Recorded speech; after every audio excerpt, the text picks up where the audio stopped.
Cat TV is celebrating 30 years of community media. Help support Cat TV's next 30 years by becoming a member today. Your membership will help us continue covering meaningful, local content.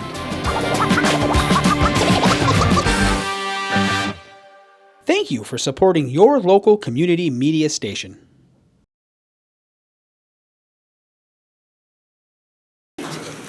Good morning, everyone. It is Saturday morning, January 7th at 8 a.m., and we are here for the first budget meeting for FY 2024. I am Jeannie Jenkins. I have the pleasure of chairing this board, and I'm going to ask my fellow board members to introduce themselves, starting with Gary. I'm Gary Corey. Good morning, Tom Haley. Who said anything about being good? I'm Jim Carroll. It's on. Okay, thank you. Good morning, everyone. Jean Connor. Good morning, Sarah Perrin. And good morning, Bruce Lee Clark. Lovely. All right, and also with us today, we have Town Manager Stu Hurd. We have Nancy Lively taking excellent minutes, as always, and Jim Vyers is on the camera for Cat TV. This is a recorded session. So, we will jump right in this morning. Stu, I'm going to turn it over to you for the Highway Fund. Yes. RJ and Larry Gates will be presenting, and maybe you guys could move to the table. The Highway Fund is proposed at an increase of about 11.9%. It is dramatically impacted by inflation. I think one of the examples that really highlights that is what we normally would spend doing 10 miles of road paving. We're now doing 2.2. So it gives you an idea about the cost of asphalt, and that's pretty much impacted this budget throughout. Raises are contracted. Public Works is a unionized organization, so they are at the contracted rate. And we did see an increase in our healthcare, an increase of 11.6%, I believe. Also, an increase in our insurance costs, mostly due to the values of the buildings, our buildings going up due to also inflationary impacts. So some of those fixed costs we don't have any control over, and we can get into the highlights of the budget. But basically, if you're looking to do projects here, you're going to have to spend some money this year, unfortunately. I've always been trying to bring budgets in at 3 or 4%, try to stay with the cost of living, and unfortunately this year 8.3% is the cost of living when this budget was developed. So Stu, what's the overall increase? the overall increase in all budgets is 8.3%. Okay. Highway is 11.9. And you've looked at everywhere it can be cut? We did. Melissa and I together cut somewhere close to $500,000 out of all of the budgets combined. And so we're presenting to you what we believe is a fair and just budget.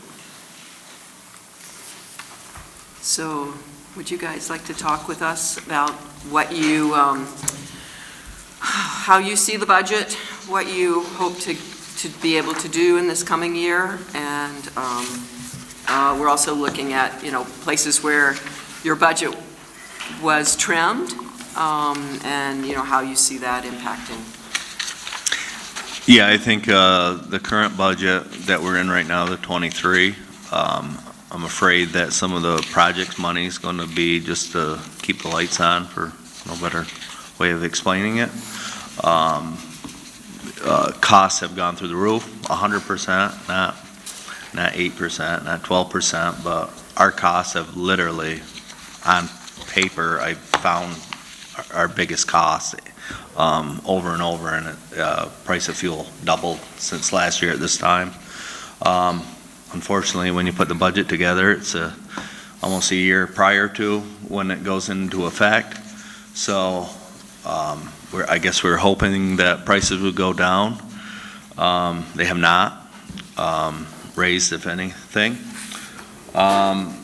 So This budget here, this FY24 is, there's no equipment.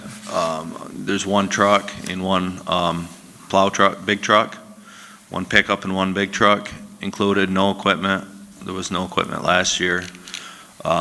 We've only budgeted last year and this year roughly 2 miles of paving, in which we have 120 miles of blacktop paved roads. So we used to do 10 miles a year. We've done several years and everything was nice. You know, there weren't any, half the crew wasn't going around chasing potholes. It wasn't costing us 4 times the cost to rebuild the roads, because once you let a road go, it just weakens infrastructure, and you have to start from ground zero. And right now, the cost of starting from ground zero is extremely expensive. So, yeah, times are definitely tough right now. RJ, Yes. can you give us a dollar figure on the road project and sidewalks for the coming year? How much have you allotted or put out there? Yes, I can. I've got it right here, RJ. Okay. It's $433,100 for projects, and $214,260 for sidewalk projects. So a little $650,000 approximately for projects costs. All right, I want to cut to the chase on this.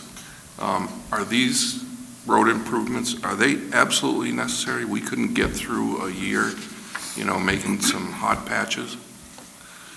Sure, yeah, but it's just going to cost more 2 years down the road, 5 years down the road, because If inflation stays current. You're talking about, though, It'd be if like- you do a patch, it costs you more down the road because you because you have a total haven't rebuild. maintained the road.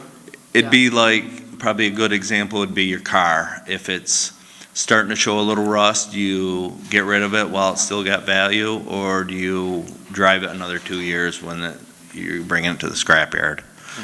Kind of like that. Yeah, in the past probably 8 years, the state recommends that, and we've gone to a lot of classes that recommends you fix the best road first, which who would do such a thing? But it costs so much less to put 1.5 inches of blacktop down 2 miles of road than it costs to do a new base and put 4.5 inches of blacktop, because you're looking at 5 miles of just putting an overlay versus a mile of rebuilding the whole road. So with as many miles as we have, without paving decent roads, every year we're just going back, and it's really going to catch us someday. Stu, if we were to cut out this expenditure for roads and sidewalks, what would be the impact on the overall budget? How much would it go down? Well, if you were to pull $400,000 from the highway budget, that would bring the highway budget down into the 6% range.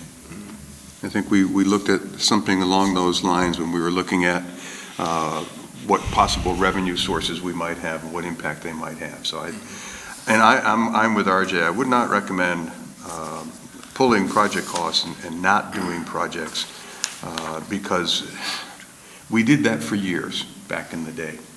We deferred maintenance. And when you defer maintenance, you end up having to do total rebuilds. And so you're doing a lot less with much more money 2 years down the road than you're doing now. And I have to agree with RJ, and I'm the one that usually cuts his requests because he's generally higher than this.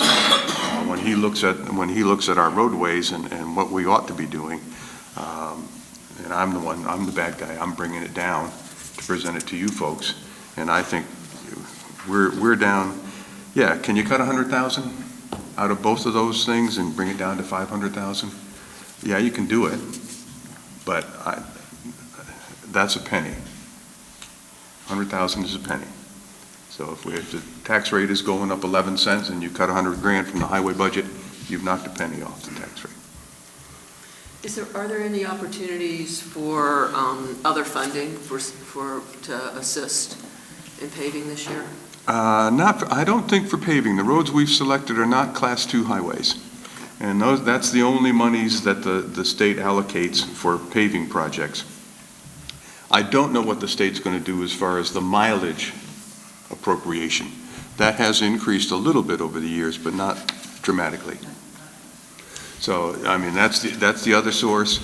And then the other source of funding tends to be bridge and culvert work, where you might be able to get a grant for up to $175,000. They upped it a little bit, but 108, less than 200. Yeah. So there's not a lot of money there. We do have 200,000 in reserve for improvements. And one of the things that Melissa and I have talked about is when we get around to May and June, when we're talking about setting the tax rate, depending on where inflation is and what's happening, we would recommend using some of those reserves to reduce the impact. But at this point, I would not recommend cutting just for the sake of cutting. Why don't you use those reserve funds in this budget? Well, that's what I'm talking about. But those reserves. About next year. Well, July. This budget takes effect July 1. Oh, I see what you're saying. Yeah. So we would be doing, well, we're in next year, actually. We're in 2023 now. But we would commit those reserves at the time we set the tax rate. Other questions? Yeah, Bruce. Could you talk about the vehicles and the replacement? Just, I want to hear more about the whys of the acquiring a new single-axle dump truck with a plow to replace the 2016 single-axle and adding a F-350. We're not adding to the fleet, we're just replacing what we have. The state also recommends how many years you should keep a vehicle. Vermont Leagues of Cities and Towns has put out numerous literature on when they start costing you more. Mm-hmm. We push that a little more because we take care of our vehicles, but both these vehicles, we try to replace one a year. Right. We probably have. I vaguely remember that. One year we've done two, I guess, but yeah, they're costing so much at the end because at the end of their cycle. Mm-hmm. We try to replace like big trucks every 10 years Mm-hmm. and pickups every 8 to 10 years.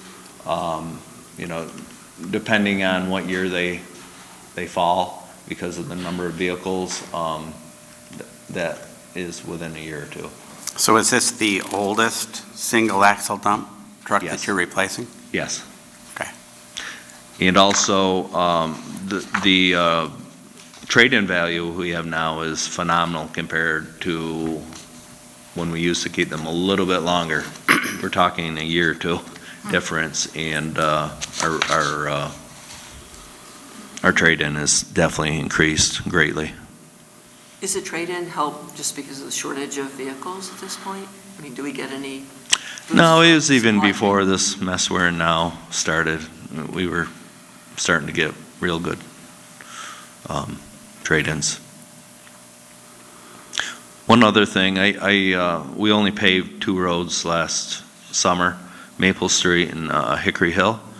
I did that for a couple of reasons. One, the price of pavement was through the roof, and we had to do those because one was in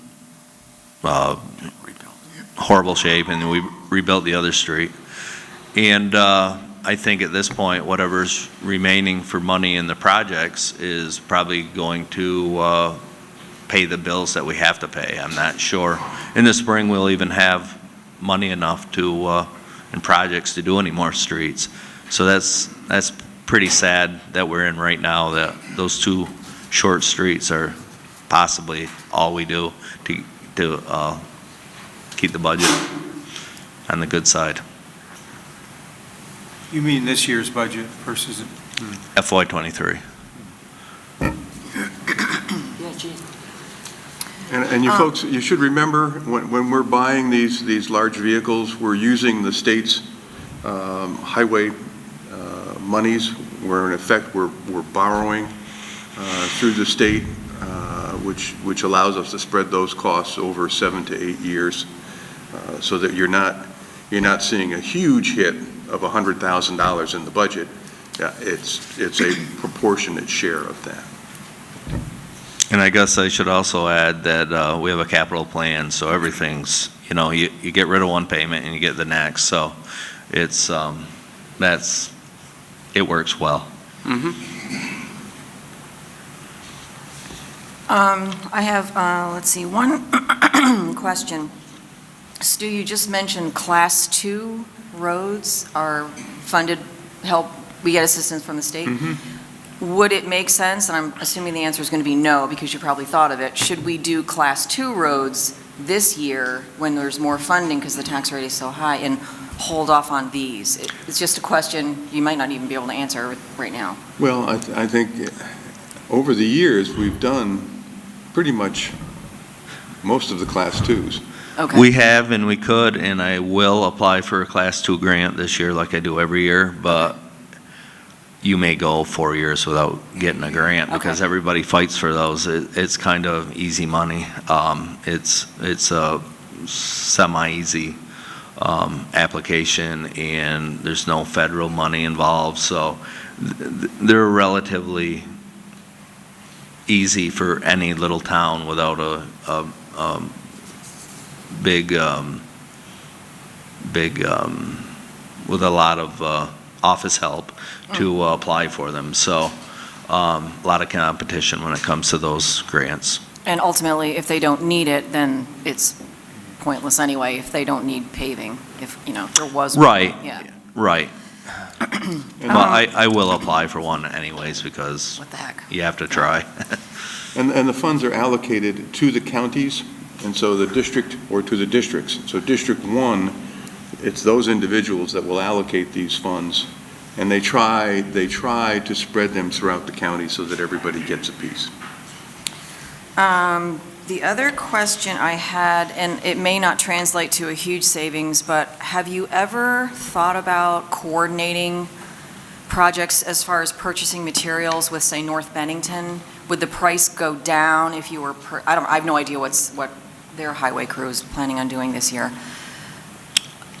Yeah, and North Bennington has 9 miles of road. I think everybody follows our shirt tails or hangs on to our shirt tails more than anything. But I can guarantee we get a good bang for our buck as far as the price of pavement. Local contractors that do work for us, the Casellas that are doing the water lines and stuff, they're paying 4 times more per ton than we are. So there isn't an opportunity to buy more because you're collaborating with another community and the price would go down. That would hurt us. Hurt you? Interesting. Okay. There's a lot. It's more The complicated. other town would have really beat up, more work for the paver. So to do the average, they don't have the equipment we do to prep it. They would need more from the paving company, more of a more work done, more equipment that we already have. We have manpower to do things. Okay. Yeah, it would help it may help a smaller town, but it would definitely hurt a larger town. Okay, I don't quite understand that, but I'm just going to take your word for it. Can you also just speak to the addition of the fleet manager position? I think what I remember is it's going to actually save us money having someone in-house. So I was just more for the public than for me is. He started this Monday. Right. Yeah, I wish we started this position 3 or 4 years ago when things were more normal. I think we could actually see on paper immediately the money we're saving. Unfortunately, now everything in automotive is doubled.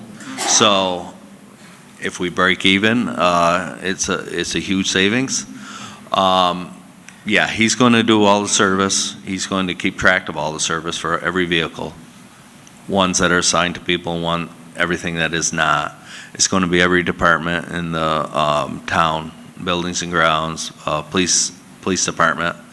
Problem we have now, we send something to a dealer and it seems like everything needs a brake job. Everything needs a front end work. And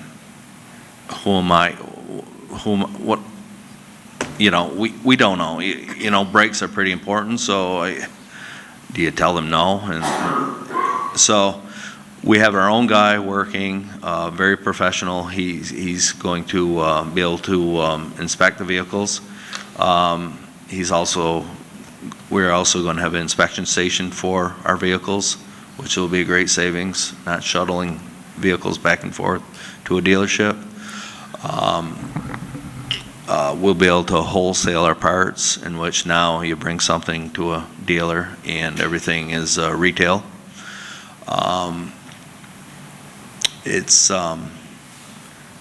RJ, do you have an idea of the anticipated savings with the hiring of this man? And is he contracted, or can he walk away at any time? No, he's a town employee.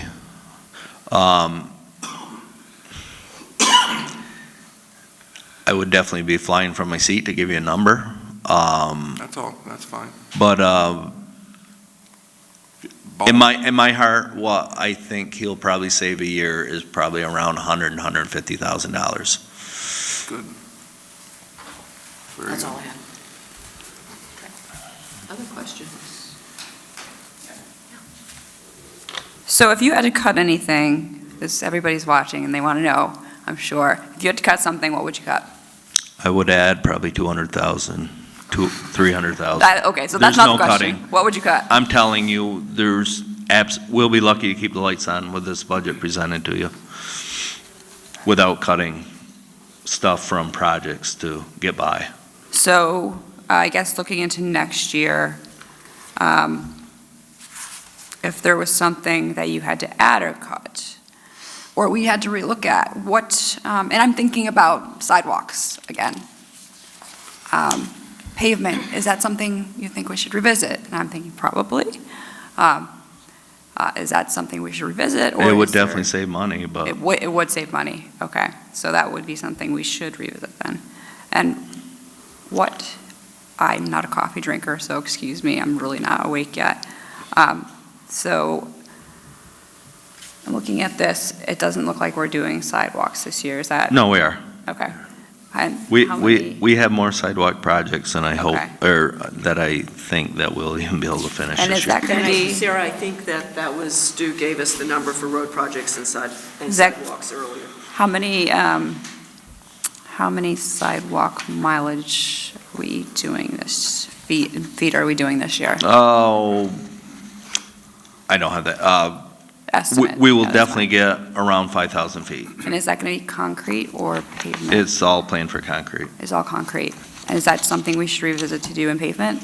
I don't know, it's downtown, It's downtown, one that okay. will be County Street, so that probably should be left Okay. concrete. Yep. From Benmont to Depot Street. And the Hunt Street intersection by the bus depot, that's going to be all new sidewalk, all new intersection, so that's going to be concrete. Curb and sidewalk also. There's a lot of curb work there, so that'll also have to be concrete. Okay. So they're all downtown projects that should. But we do have, we'll never run out of sidewalk projects, so depending on time and money, there are some we could address. Okay. Thank you. Did you Yeah. have some follow-up? Yeah, on the topic of Hunt Street, isn't that whole intersection going to be redone? Not, Yes, Yes. That would be- that's part, That okay, would be not part of just this sidewalks, the project. whole that intersection. is, Okay, because I was like, maybe you ought to wait on the sidewalks. no, that's all planned, Great. already designed. Can't wait for that. Intersection. And so that's an area where Stu had mentioned that we Yeah. might dip into reserves to sort of alleviate some of the pain on, not Hunt Street, but on paving in general. Yes. Yeah. Yeah, and we will most likely have to use some of those reserves. I don't know that I'd ever recommend it using all of the reserves, but, that's a decision we make in May and June when we know what we're looking at as far as the tax rate and costs of things.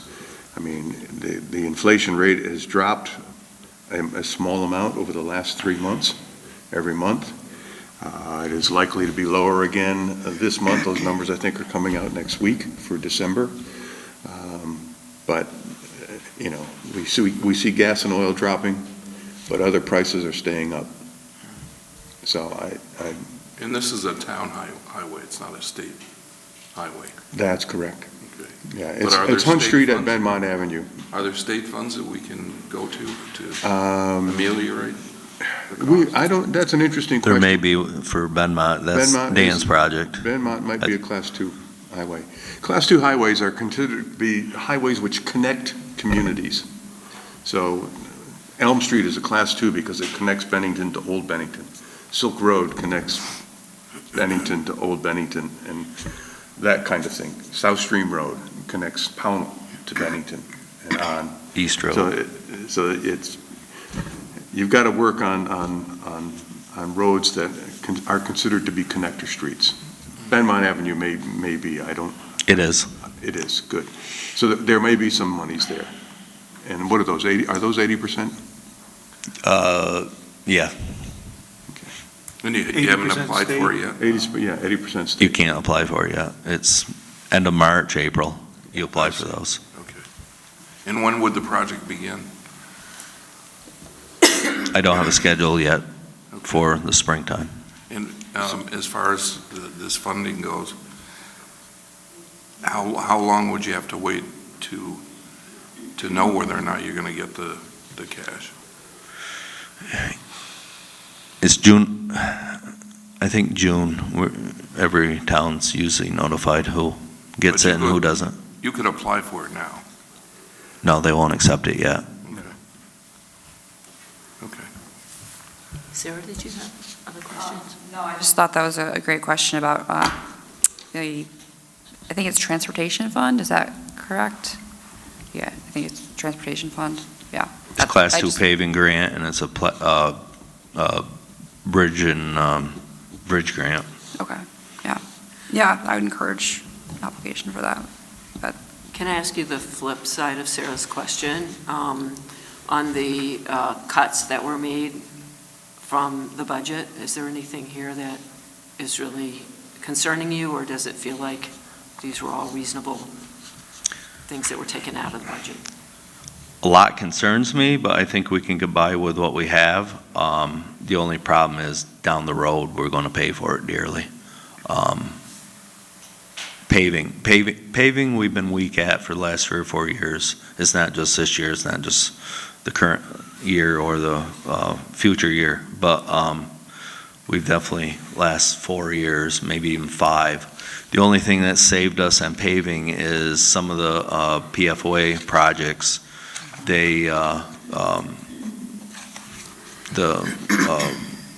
St. Gobain paid for a lot of paving once the pipe was in the ground. So we did equal amount, which was good. But last year, that's finished, the PFOA work. They're no longer paying for that. So last year was the first year we haven't did much paving. That's useful for us to know that we've been reducing the You know, amount. if you don't pay a little now, you're going to pay a lot later. And, I found in the last 14 years that residents don't like potholes. They don't like rough roads. We get so many complaints of County Street, for example, right now where they're working. There's many ways around it, just go a block, but we get so many complaints that when there's potholes there. And it's just a block in one street that you can drive around very easy, but people don't want their roads destroyed. I don't think people want to move in a community where the roads and sidewalks are crumbled, but not my call. RJ, we're looking at how we might be able to reduce your budget. Is it possible with the new fleet manager to defer that new truck for another year? It's about, what, 7 years old? And our financing goes about 7 years, isn't that what we were saying? Yeah, I think we're looking at replacing a 2016 vehicle. Yeah, I believe that one is 7 years old, and it'll be 8 probably by the time we get it. I ordered a truck last March, and they don't even have a build date for it yet. So we'll be lucky to get that truck that was budgeted for the year we're in now before the fiscal year is over. So that may put us back a year or two alone, just. I'm just thinking if we have the guy who's on board doing. Yeah, it'll just cost us a lot. We could keep them twice as long, but it's just going to cost a lot in repair, you know.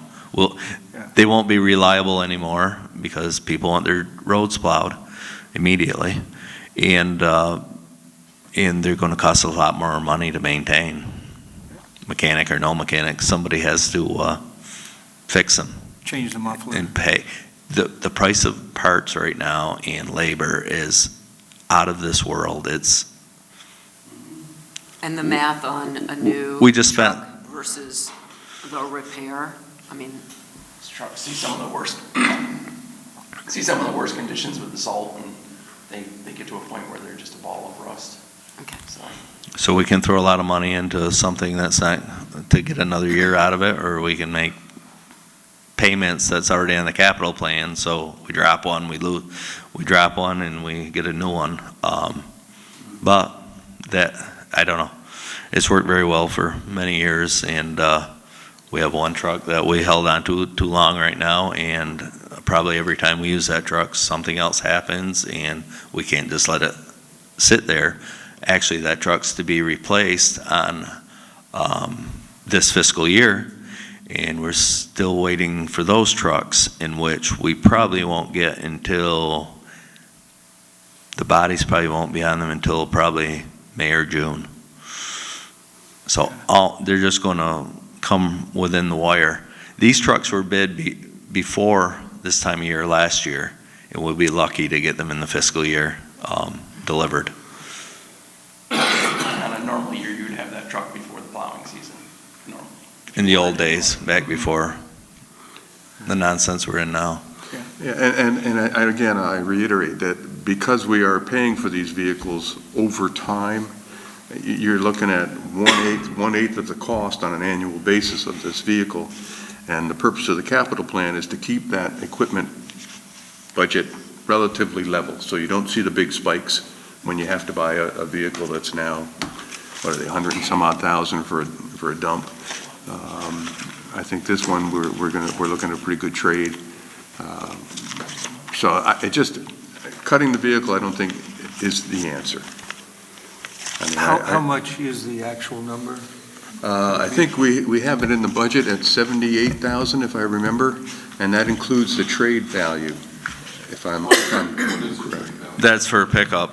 Oh, is that the pickup? All right. Yeah, a new truck's around 200,000, dump truck, big truck. That high, my God. But we've been getting like $65,000 trade-in. So we're talking about two vehicles, a pickup and the dump truck, right? Right. 200 plus 78?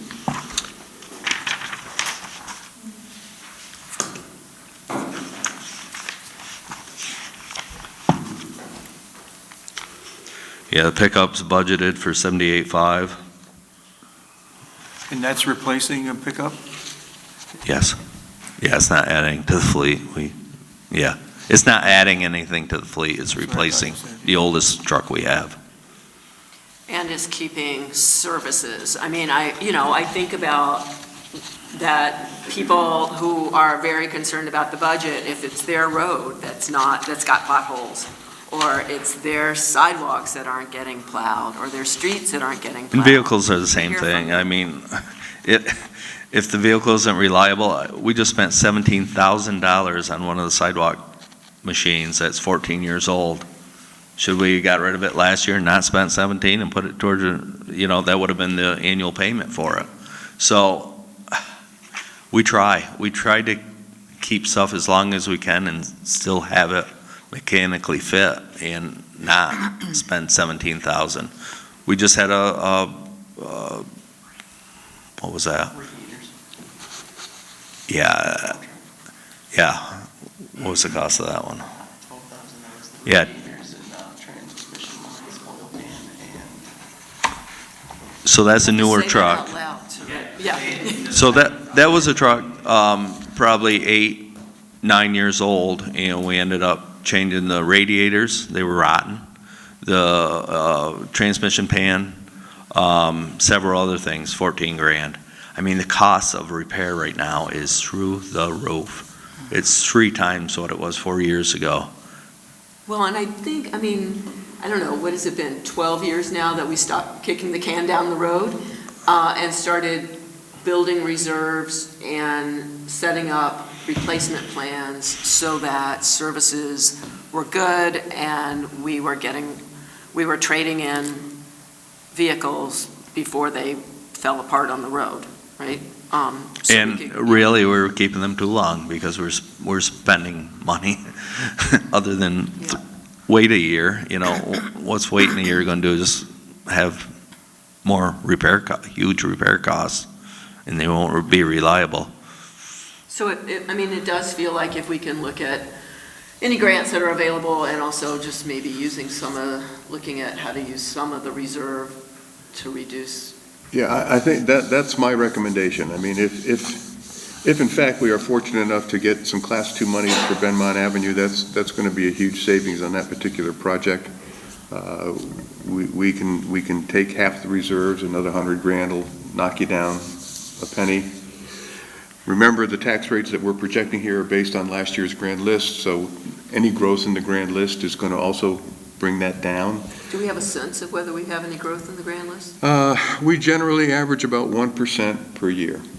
Now, at some point, we're going to see a jump because things are coming together in the downtown. We're seeing some new businesses and new developments, but we have not seen that rapid growth that some places are experiencing. And as you all probably know, we're probably on the verge of a reappraisal because real estate prices for homes have skyrocketed thanks to COVID. And so that's going to push our percentages and our numbers and our coefficient of dispersion a little bit out of whack, and it may force us into a reappraisal. There is some talk, I read something yesterday, there's some talk about doing a statewide reappraisal. I don't know how that would work because the real estate markets are so diverse when you compare Bennington to Burlington to Brattleboro. I just don't know how that would work. But a lot of towns are going to be facing this reappraisal issue, and there aren't that many major reappraisal firms active anymore. Stu, what's the word on the Caroccio project? That's going forward. It is? Yes, the court case has been settled, and that project, I imagine, will proceed. Will it proceed immediately? I don't know about that. That's really a finance question for Caroccio and his partners. I found some real information here that I didn't want to take the time to look through the book, but the Vermont State Municipal Equipment Replacement Schedule for a large dump truck is 8.966 years. The truck that we have budgeted this year will be 9 years of service. 9 years in a normal year, but it'll probably be 9.5, closer to 10. Because I'm also told in this craziness that international trucks, we won't even be able to order this coming year. So why, I have no idea, but that also hurts. And the truck equipment, plows, dump body, wing, we budgeted $245 this year.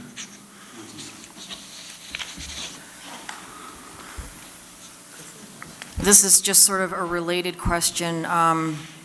I know we do as much as we possibly can in-house, but are you expecting contractors to be available when you need to hire contractors, or are they I know it's just taking forever for people to get stuff done at their houses, and I didn't know if you were, I try to do as much in-house as possible. right, I know. Except for the slip form curb company that comes in a day and does 2,000 feet, but, yeah, it's just a scheduling. Now, I haven't seen a lot change for the subs that we use. Good, that's good. And I think you mentioned, community members, when their roads aren't being done as quickly as they'd like, and maybe not this year, they may need to be reminded that it was a very difficult budget year, and you're doing the best you can, and everybody needs to be patient. Yeah, this year we're in currently, in this coming one, and who knows? I mean, we may be here for a while. Many we can years. do the projects, This may set the bar, so using the reserve money is crazy as far as I'm concerned, because is it going to get better next year? Yeah. Possibly, but chances are things may go up a little more and then just come back down, so we feel better that we're not. Yeah, it's hard to use the reserve money, but it's also just the costs are through the roof. Yeah. Another example on just price costs is we had a grant for stormwater out on Pleasant Valley Road, dirt road. There's quite a bit of grant money for dirt roads. Unfortunately, we only have 6 miles, but we got a grant. We're working on it. We took a look at a culvert out there, and it was an old laid up stone with a concrete top, and it fell right into the river. Luckily, it didn't fall totally on top. So I got a hold of a stream alterations engineer. He came out, took a look at it. We're talking probably 9 square feet before the existing structure that's been there for probably 100 years. And we ended up replacing it with like 600 square feet culvert, because that's the mandates the state puts on you. So that culvert alone was $14,000 for one culvert. Luckily, the grant paid for it, but when we run into emergency situations like that, we need the money to pay for the $13,000 culvert, because that's what we're required to put in. We do all the work ourselves, so we save tons of money there, but things are expensive. Not even. I've done this work. I'm 51 years old. I've done it my whole life. My father is a contractor, but I can't even fathom right now the cost of staying in business or the cost of material. It's mind-boggling to me. Two thoughts. One, does County Street qualify as a dirt road now? We could some funding for that. It's already got storm infrastructure. Have you so applied for funds for that? They're moving forward 2 or 3 weeks. I can't even say it'll look better. The hot mix plant's closed, so we won't see blacktop there till next summer, but we're going to do our best at trying to keep it flat. We see oil prices coming down, but you don't see asphalt prices coming down, or do you think that may? I mean, I'm assuming you created your budget. I wouldn't be sitting here right now if I knew that.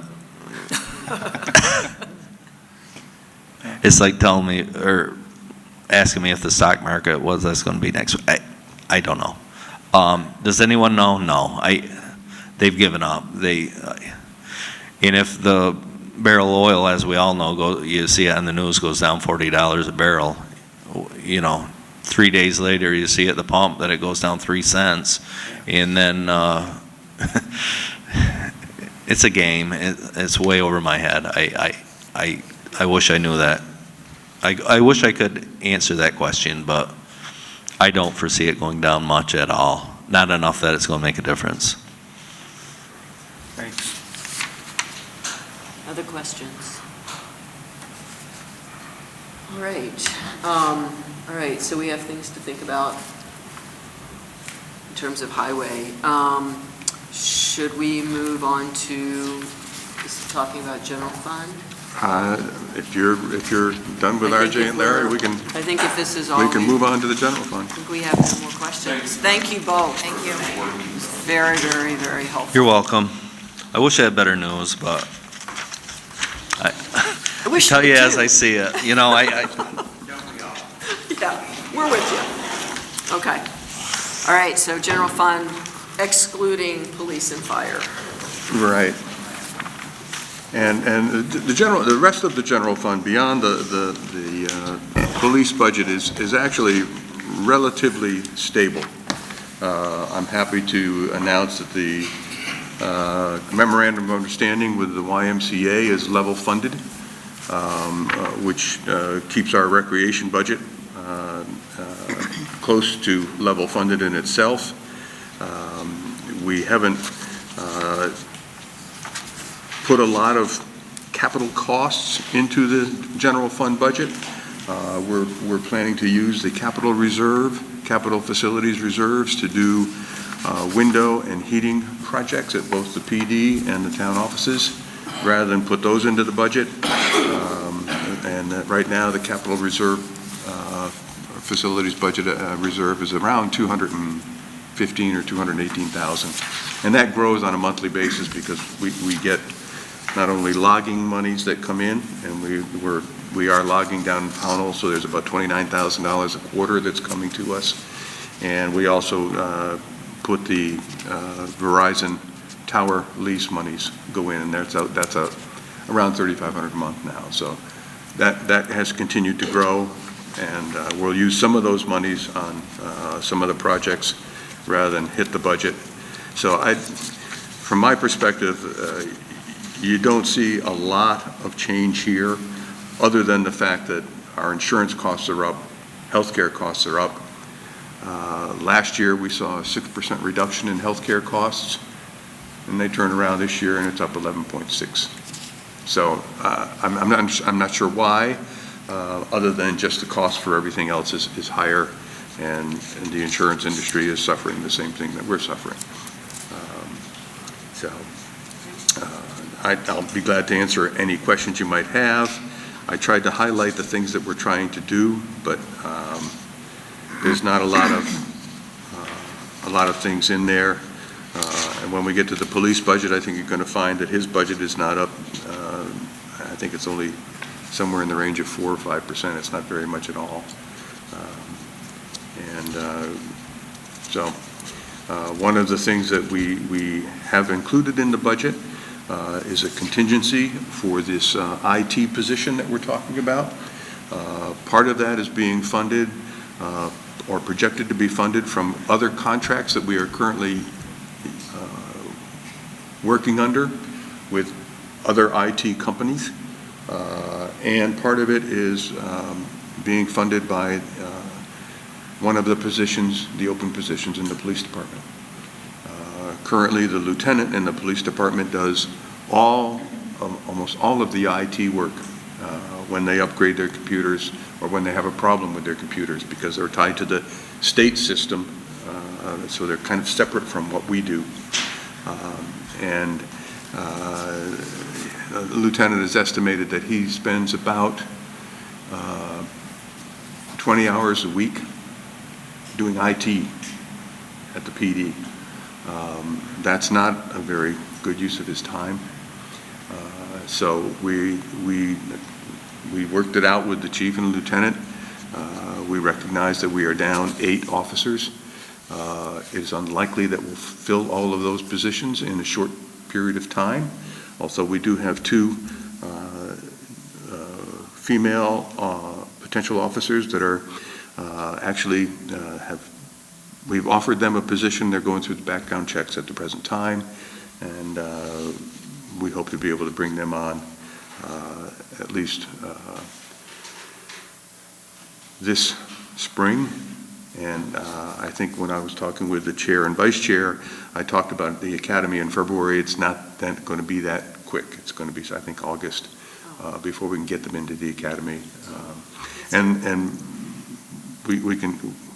we can't solve that problem, but the academy is full, and we only get slots when we know we have people coming in, so. So we're not doing police now, but it seems like, so we'll free up some of the lieutenant's time, and it sounds like we also will free up another officer's time that's been doing the repair, has been doing some light repairs on the car, on the vehicles. So we may, Yeah, so that's, I mean, that's actually good news, so Yeah. we can.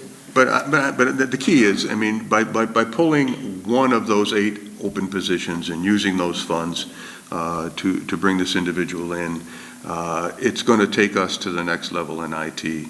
I can tell you that Melissa has been bugging me for the last 3 or 4 years about security issues, about everything that we are subject to and potentially in danger of.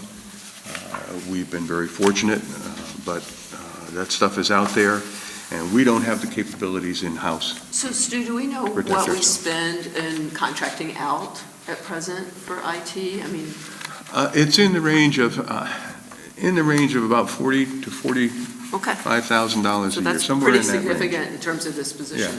Yeah. So, but yeah, we should, but the only reason I brought the police in is because I wanted to mention that IT position and how we're going to fund it. So it's not actually adding to the budget. We're actually moving monies to cover that position. And we have an individual in mind, and we're pretty excited if all of this comes into play. Okay. Otherwise, there's not a lot in the general fund. And I'd be glad to answer any questions you might have. Questions, guys? Can I ask about the marketing? So the marketing money, we're transferring $40,000 a year into reserves. Are we using that money then for marketing? I'm going to say we're using most of it. And I know in the first year, we used all but a couple of $1,000s. Okay. Yeah. So it's, So I don't think that reserve reserve is growing. Is a term, but yeah, we're actually using it. Okay. I was going to ask about that and a little bit more detail on that. I don't know if you want to come and sit, but I know you don't, but you might want to anyway. Come on up and introduce yourself for the folks at home. Sorry about that, but I need you here. Hi, I'm Melissa Courier. I'm the finance director for the town of Bennington. Okay, so I also had a question about the moving it into reserve. I couldn't figure that out. How does that get accounted? If I was a person in the public, where would I look to see how that money was spent? So the expenses are charged to a traditional expense account. I'm not really sure why it was decided to do it as a reserve, although let me think about it a minute. I think it's because when we started doing it, we had multiple sources of funding, so we pulled them from different places, put it in a reserve, and then just continued to set up this reserve, which actually has been reduced. I think it was started out. Seemed to me it was higher. It was 50. It was 50,000 in the first year, but we've been now over the last 3 years, it's been 40,000. So we've level funded that. It's really not changing. And Melissa's right. I think the idea was that at some point we'd be able to start to build that reserve, but we're finding that we're spending the majority of those funds on an annual basis. Right. I'm just thinking it would seem to me to be a more transparent way of doing this if we actually, I'm sure that it's expended and put in a regular account. If we could actually just designate that account and show how the money is being expended. That's. I would have absolutely no problem with that. It would be a lot easier because I have to do additional work to maintain it at the end of the year. We have had actual people request that information, and I am able to pull the information, but it's not as clear to explain it because you have to say why I'm moving money around. Yeah, because I think originally we thought we would keep increasing the amount so that we would have a reserve. Right. Might I suggest that does not look remotely likely to It's going to happen this year, next year. And I'm just much more interested in it being, as long as we're going to do it like this, if it's going in and coming out, then it's not really a reserve, it's an account. Yeah. So Okay. let's make it an account if we can. Totally fine with that, thank you. Good. Jeannie, did you have another question that you wanted to go without? No, go ahead. So I know these are small amounts, and this is not going to make any change. I'm interested in the heat pump installation process, and I think, I'm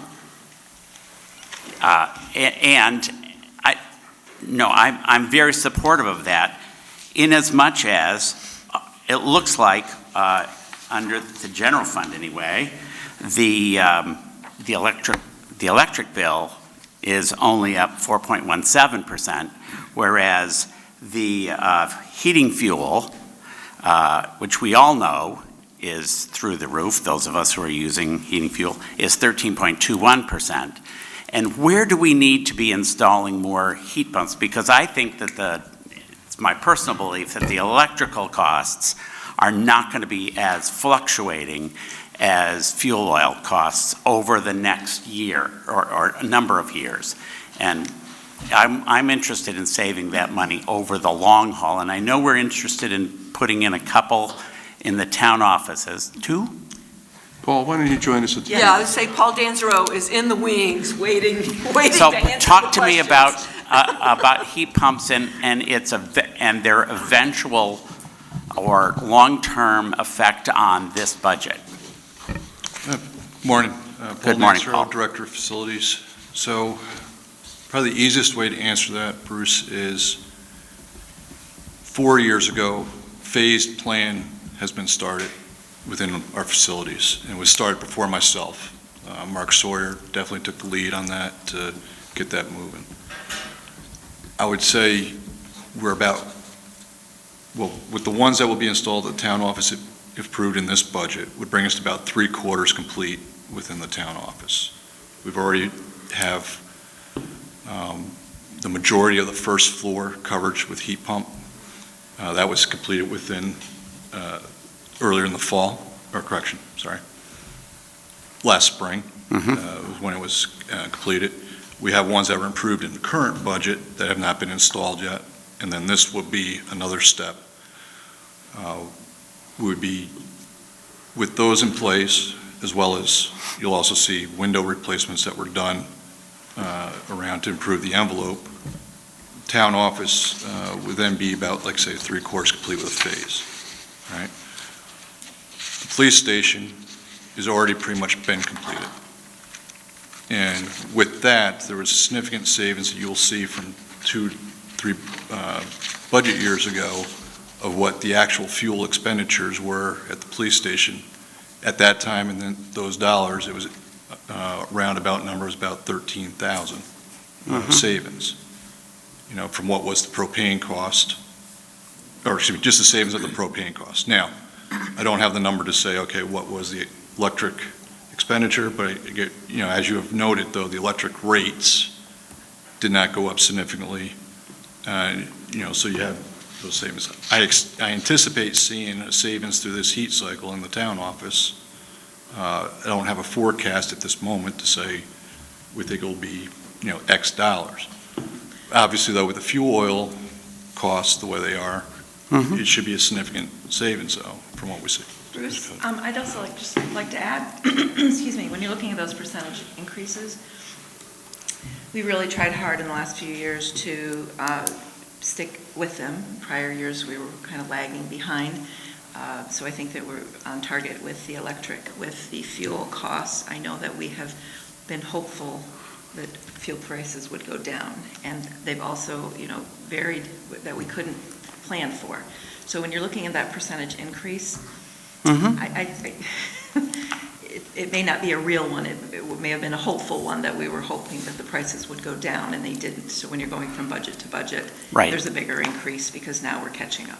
Exactly. I happened to notice the police department, because it's pretty significant, it's budgeted as a 0 increase in terms of electricity and a decrease of 7.69% in heating fuel. Right, and that was based on last year's Right. And firm data, so that as we went into this year, we took that information and did so accordingly. Yeah. So- I mean, I think that is indicative of what you're trying to do. And So where we're at now is so we're probably about a year out to see that kind ability of to do that stuff for the town office. Right. We're close here in this own building because we've done heat pumps on the different floors and in the company room offices that were completed this past fall.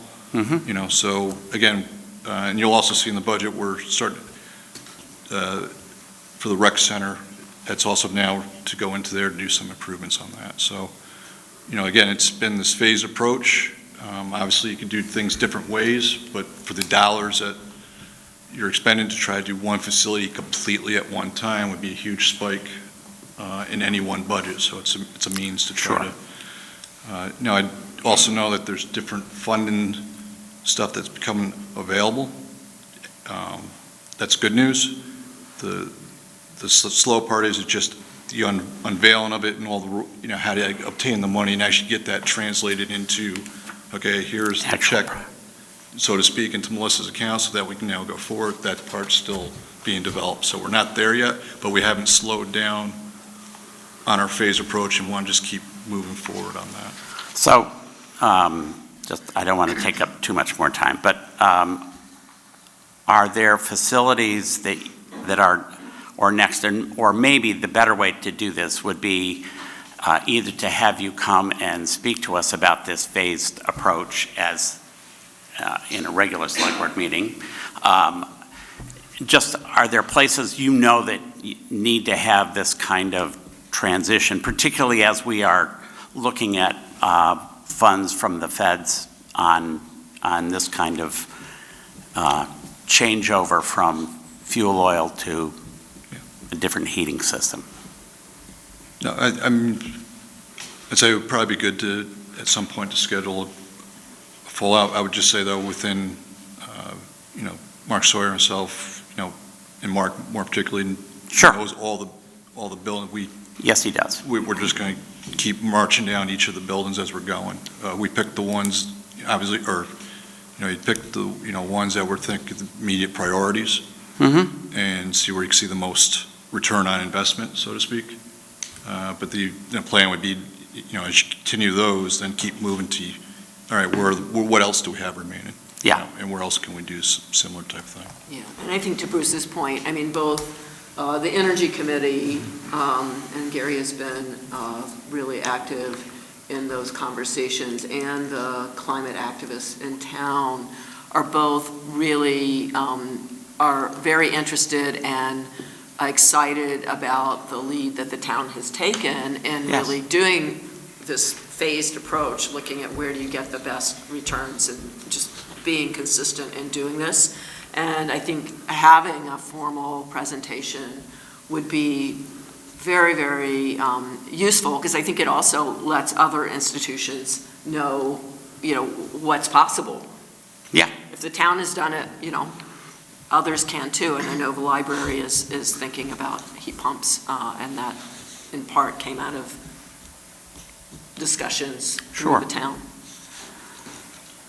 That's super. You got other things, Bruce? Other people? Okay. Other people, other things we want to highlight. Jean? Yeah, you answered one of my questions, which was, are we adequately protected from ransomware and other nasty things? And we are. Could we be better? Yeah. Absolutely. I mean, we are outsourcing and are working with an outside company to manage those things. Yep. But and the other thing, this is just more informational. So with the new IT position coming on board, can someone just explain the division of duties between the current position and the new position? Between the communication coordinator? No, the technology, the IT person. Yeah, we don't have an IT person or position per se. This is a new position that we are creating. I know, that's what I mean. So you mean who's doing what? Yeah, like between the two, the existing position and. What existing? Well, what does Skip do? Well, Skip does IT work for us, but he's basically our payroll clerk. Okay, I didn't know that. And so he's wearing two hats. Okay, so that will come off of his plate. Well, and probably not entirely, because it's going to enhance what we're able to do. Okay. So we'll have someone who has really got great expertise in that field. Right. And we'll use Skip, on those catch-as-catch-can issues, so that, we got the expert doing the high-level things. One of the projects that we're working on is making the highway facility more usable from a point of view. For whatever reason, that building is very, very difficult for not only phone use, but computer use, and it may have something to do with what Plasan did to the building when they made it secure. And we haven't been able to correct that. And we've been bringing in contractors, we've had other people try to look at it without success. This individual we're looking at is now taking on that project on a contract basis, and he's pretty certain that he can correct the situation. But that's that high-level stuff that we just can't do, and Skip, for all of his knowledge, can't do that either. Okay. He's not that knowledgeable. Thanks, I just needed some clarification. That's helpful.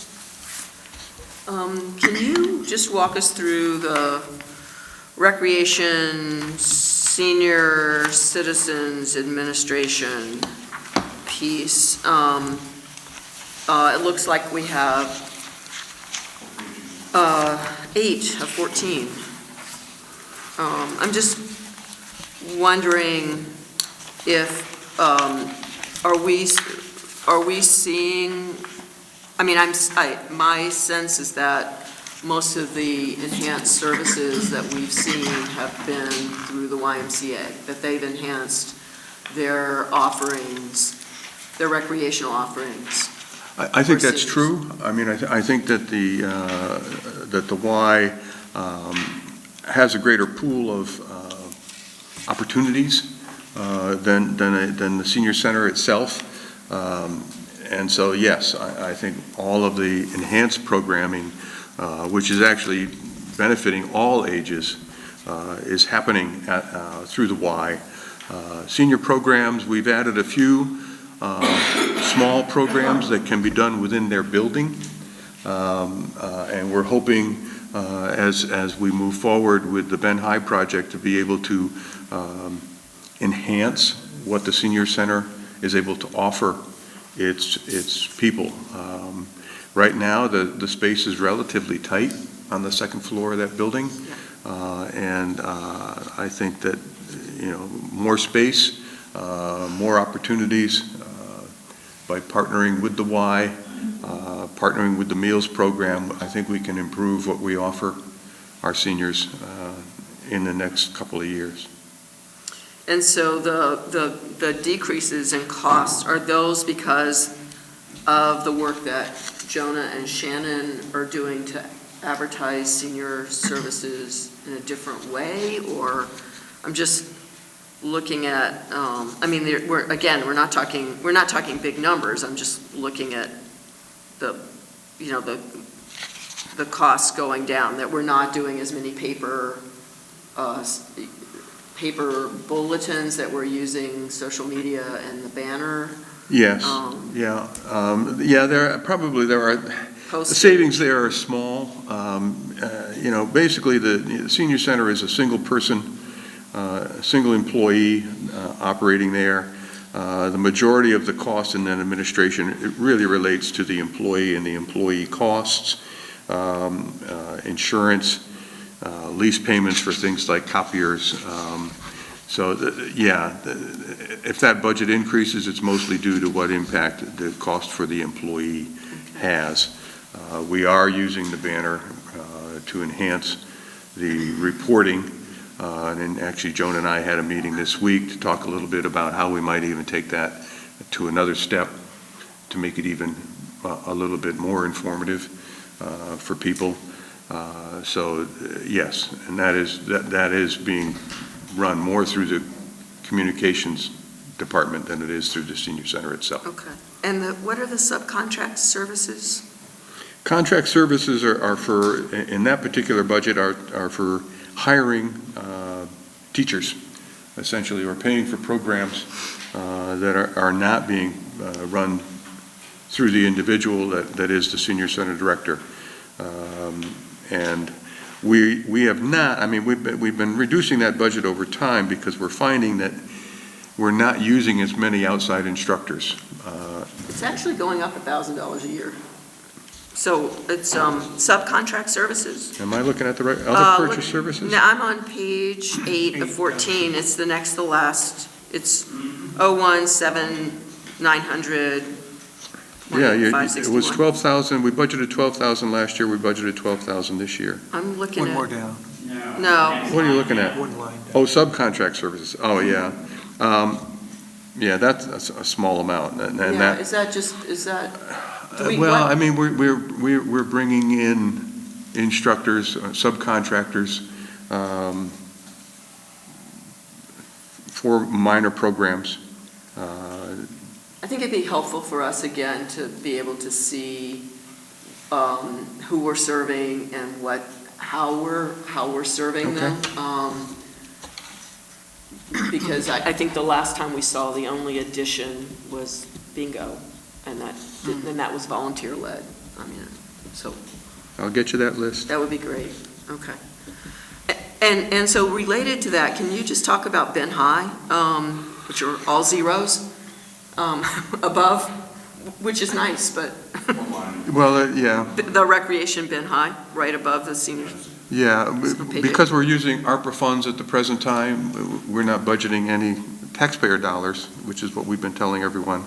But what you see what expenditures have happened, and those are all ARPA funds that have been expended in that particular project. And we continue to work through our due diligence and our design. I wish Dan was here because he could probably expand a little bit on what's happening specifically. I guess my question is, so if we go forward with the project, are we thinking that we'll have no expenses and we won't be using that building at all for the next year? No.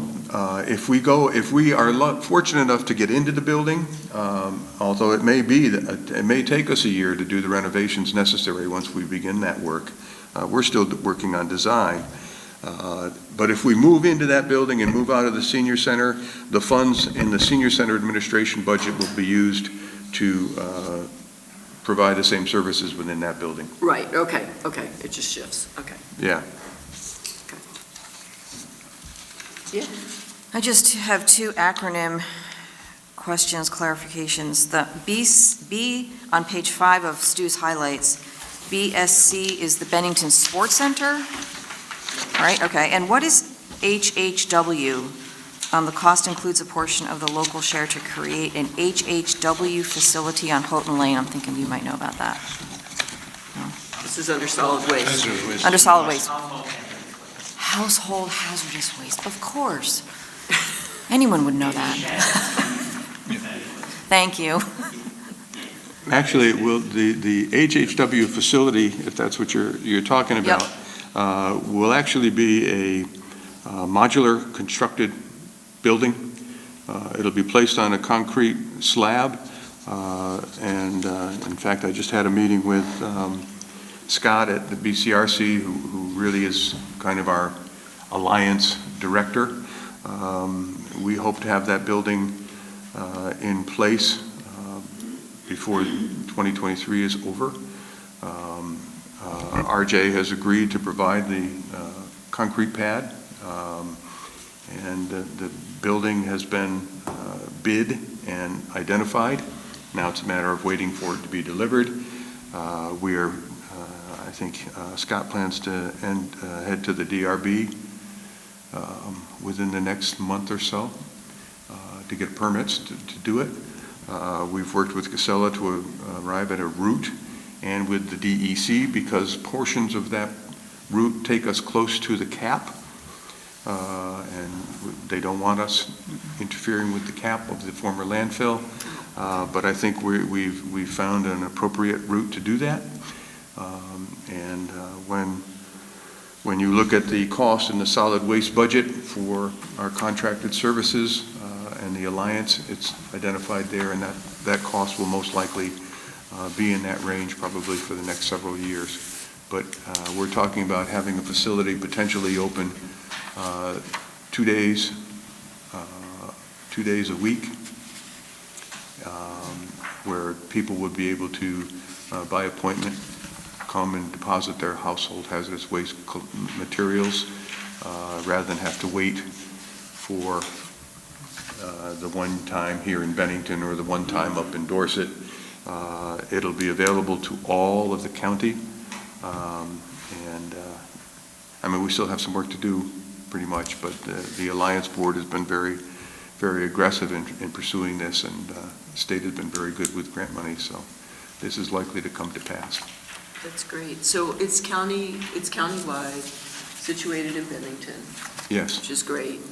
And the cost, so that cost is, what's the 100,000? That's the total cost of the contract. That includes household hazardous waste collection days in Bennington County. We pay approximately 45% of the entire Alliance budget because we have 45% of the population of the county. So it's for all costs. Costs for the employee through the BCRC, costs for household hazardous waste collection, costs for outreach to schools, for recycling, the compost sales, those little bins that are sold. That's all part of what the Alliance does. And it has been relatively successful. There was a time that I was hoping that we would move to a solid waste district, but that's going to be a ways down the road. Right now we have 13 communities working together, and everybody's paying their fair share, and it seems to be functioning very well. So I'm pretty pleased with what's happened for the Alliance and the fact that we are making great strides towards having better access to household hazardous waste collection. Will the days where you can bring your hazardous waste to, I guess it's been the middle school, are those going to go away, or are you still going to do those? Yes. They'll go away completely? They'll go away. We'll actually, we're projecting to actually save money. Yeah. Because, well, we're projecting to save money. I don't want to get into the weeds about what it costs to bring a contractor to town with all of their employees and everything else. But yes, those will disappear. And hopefully one of the days that this facility would be open would be a weekend. Right now, we're discussing Wednesdays and Saturdays. Beautiful.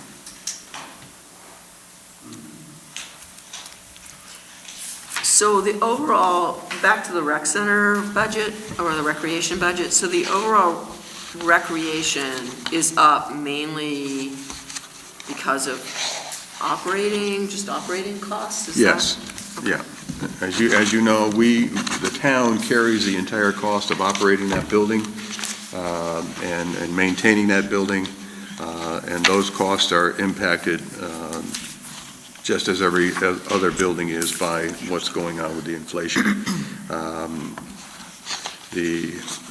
The costs of the Y, as has been indicated, are level. Paul, I don't think we have too many major projects. There was just the one improvement, Stuart, for the HVAC systems and air systems and at the 27K. Yeah, the HVAC improvements. Okay. So yes, the budget is up slightly, but overall, it does not have a big impact on the overall general fund. Okay. Other questions? Yeah. So the IT position, I just wanted to see, sorry, my voice is still in a morning voice. Thoughts on that? That would go to our select board discussion prior to hiring and discussing that. Is that your thought?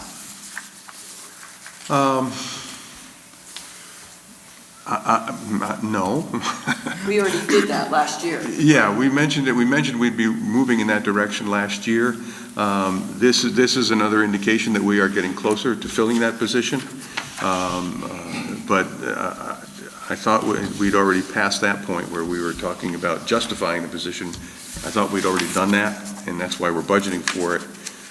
That's why we've been doing a search. Okay. Would an application go or a notice go out in the paper? No.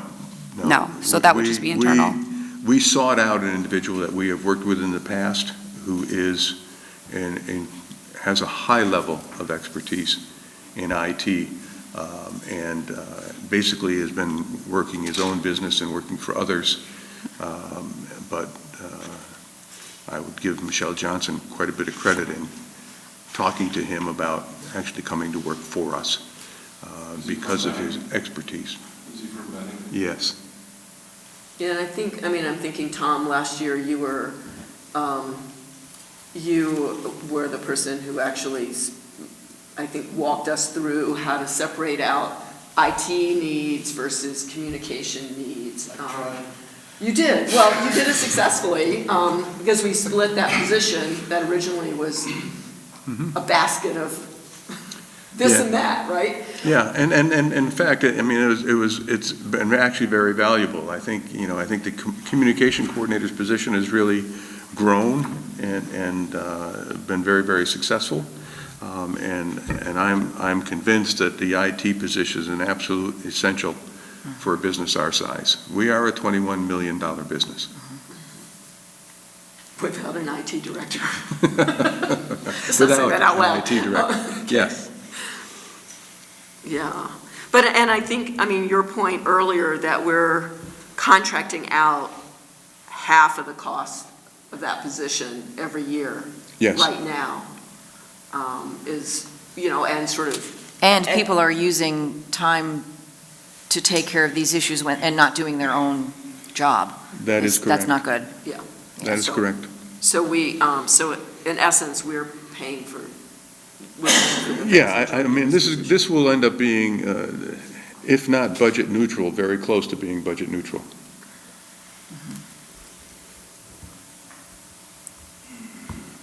And those of us that are doing some of these tasks, it's not in our fields. We're not experts. We don't have the expertise in the technology, which is where we're at risk. Yeah, and there's also the cost of downtime. When something's not fixed, a person can't do what they need to do because no one, so it is a very, very, very important position. As someone who's technologically challenged, there is nothing more frustrating than not being able to do what you need to do because of technology. But we're looking for some place to reduce the budget. We are. This is not one of them. Oh my goodness. I see that. I'm just looking for transparency. Yeah. Okay, other questions on the general fund?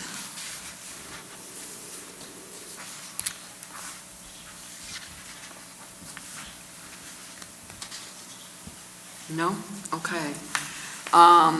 Then what we are like seriously ahead of schedule. Yes. Yeah, I'm looking at the schedule, I'm thinking, who did that? Who set that up? So I think that gives us, please, Nancy, come on up. You have questions, and then folks can stick around. Well, the first two. So we budgeted to 10:30 for highway and general fund, and so I do know that the library is here, although I'm not sure that it's here in its entirety. Oh, okay. Okay. So we've got a muffin moment. Go ahead, Nancy. Okay, yeah, I'm going to jump around a little bit. But, okay. The River Walkway, has there ever been a public presentation with drawings so the public could see what's being proposed? Yes, I know actually. the voters gave you $50,000 last year, and it wasn't used this year. Yeah, we ended up securing grant funds to do that project, and I think there was a presentation at one of our select board meetings by Shannon Mike McDonough did the drawings and for the lighting. We did talk about the lighting in the last budget year, and we put money in the budget to do the lighting. And widening the path and... Well, we hadn't planned to widen the path. The monies were simply to do the lighting on the stretch between school and park, because there's no lighting there. Yep. But we were able to secure a grant which will not only pay for the lighting, but it will also pay to widen the path and improve it as a pedestrian way. There have also been 2 public presentations, one by the Riverwalk group. There was one on a Saturday morning that Mike McDonough actually went to, and then also brought in materials, and then there was another presentation that Mike McDonough did. And that's getting done this year? It should be, yes. Or this coming summer, whatever? Yes. Did the Y contract expire last month? It actually expired. It's a 3-year contract. Yeah, we renewed it. Did we have a public discussion? No. No? And why was that?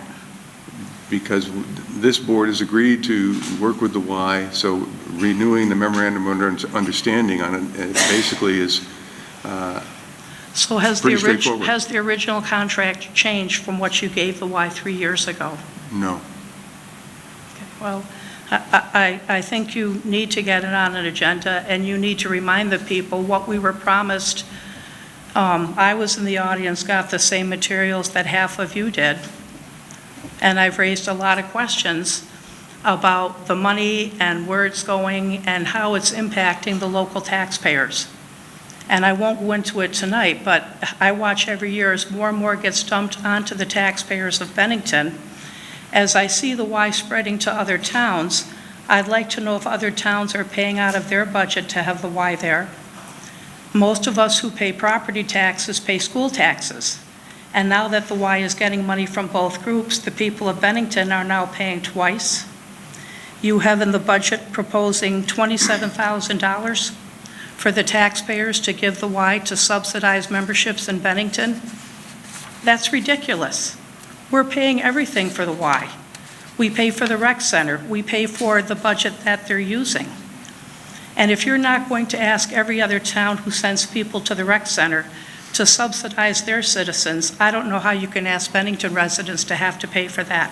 Well, I think that other folks who are using the Y services are paying a membership fee. So the individuals are paying to use the Y services.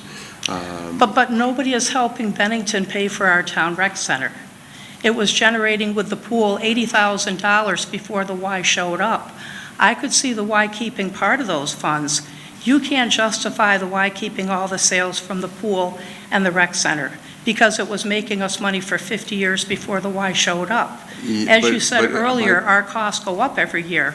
We're not getting anything to offset our costs. Our contract with the Y, though, is actually reduced the administrative cost that the town was paying by almost $150,000.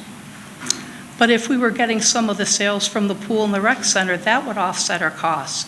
What are we paying to put the Y at Catamount? On an annual basis, Nancy, I think you need to listen to what Stu... On an annual basis, we were generating about $75,000 a year in membership fees and daily use fees and field rental fees. The field rental fees are still coming to the town because we're managing the field rentals out of the town offices. The fees that people pay, membership fees, are going to the Y.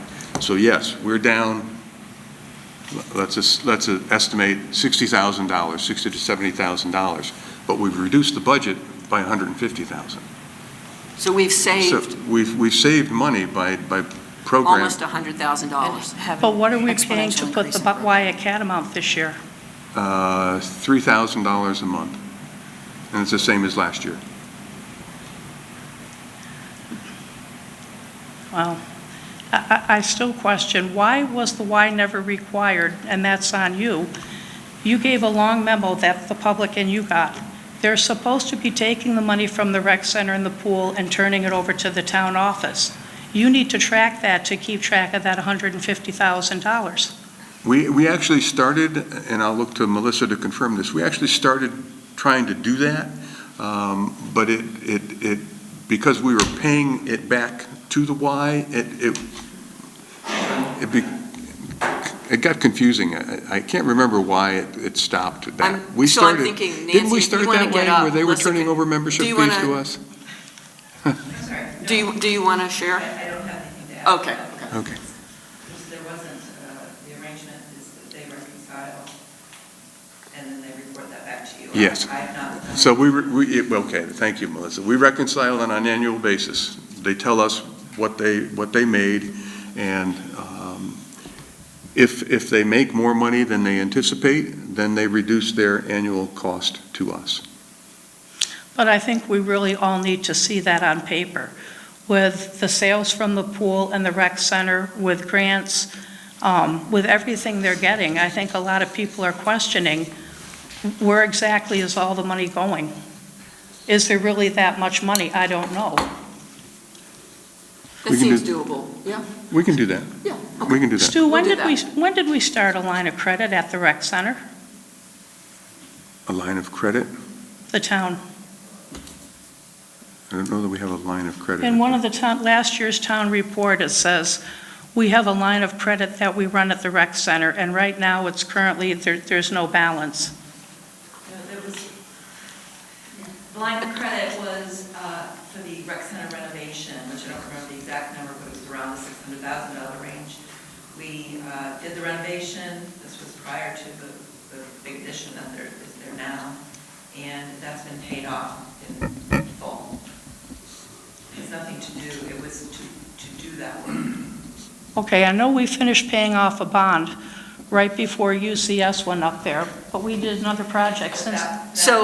Melissa, can you come up, and Nancy, can you get up, please, so that being COVID safe. Thanks. Prior to the UCS project, there was a renovation at the rec center around about $680,000. Right. We entered into a bond anticipation note. We did not actually go to bond. We ended up just doing a note with our bank, and were able to pay that off early, and in fact, prior to the UCS project. So that's really all it was, is that same project you're talking about, that's what it was. It's done and over with. It was just a line of credit. Thank you. With the BCRC doing the solid waste management, Yes. if I read the town report right, they were budgeted $771,000 last year. They spent $124,000. They went way over budget. And it looks like they're going over again this year. Where are you? I left my sheet at home. Well. Under 015430. Yeah. Solid waste management. Solid waste under management. solid waste management, okay. What page? It starts on page 6 of 14 and runs over to page 7. And, well, there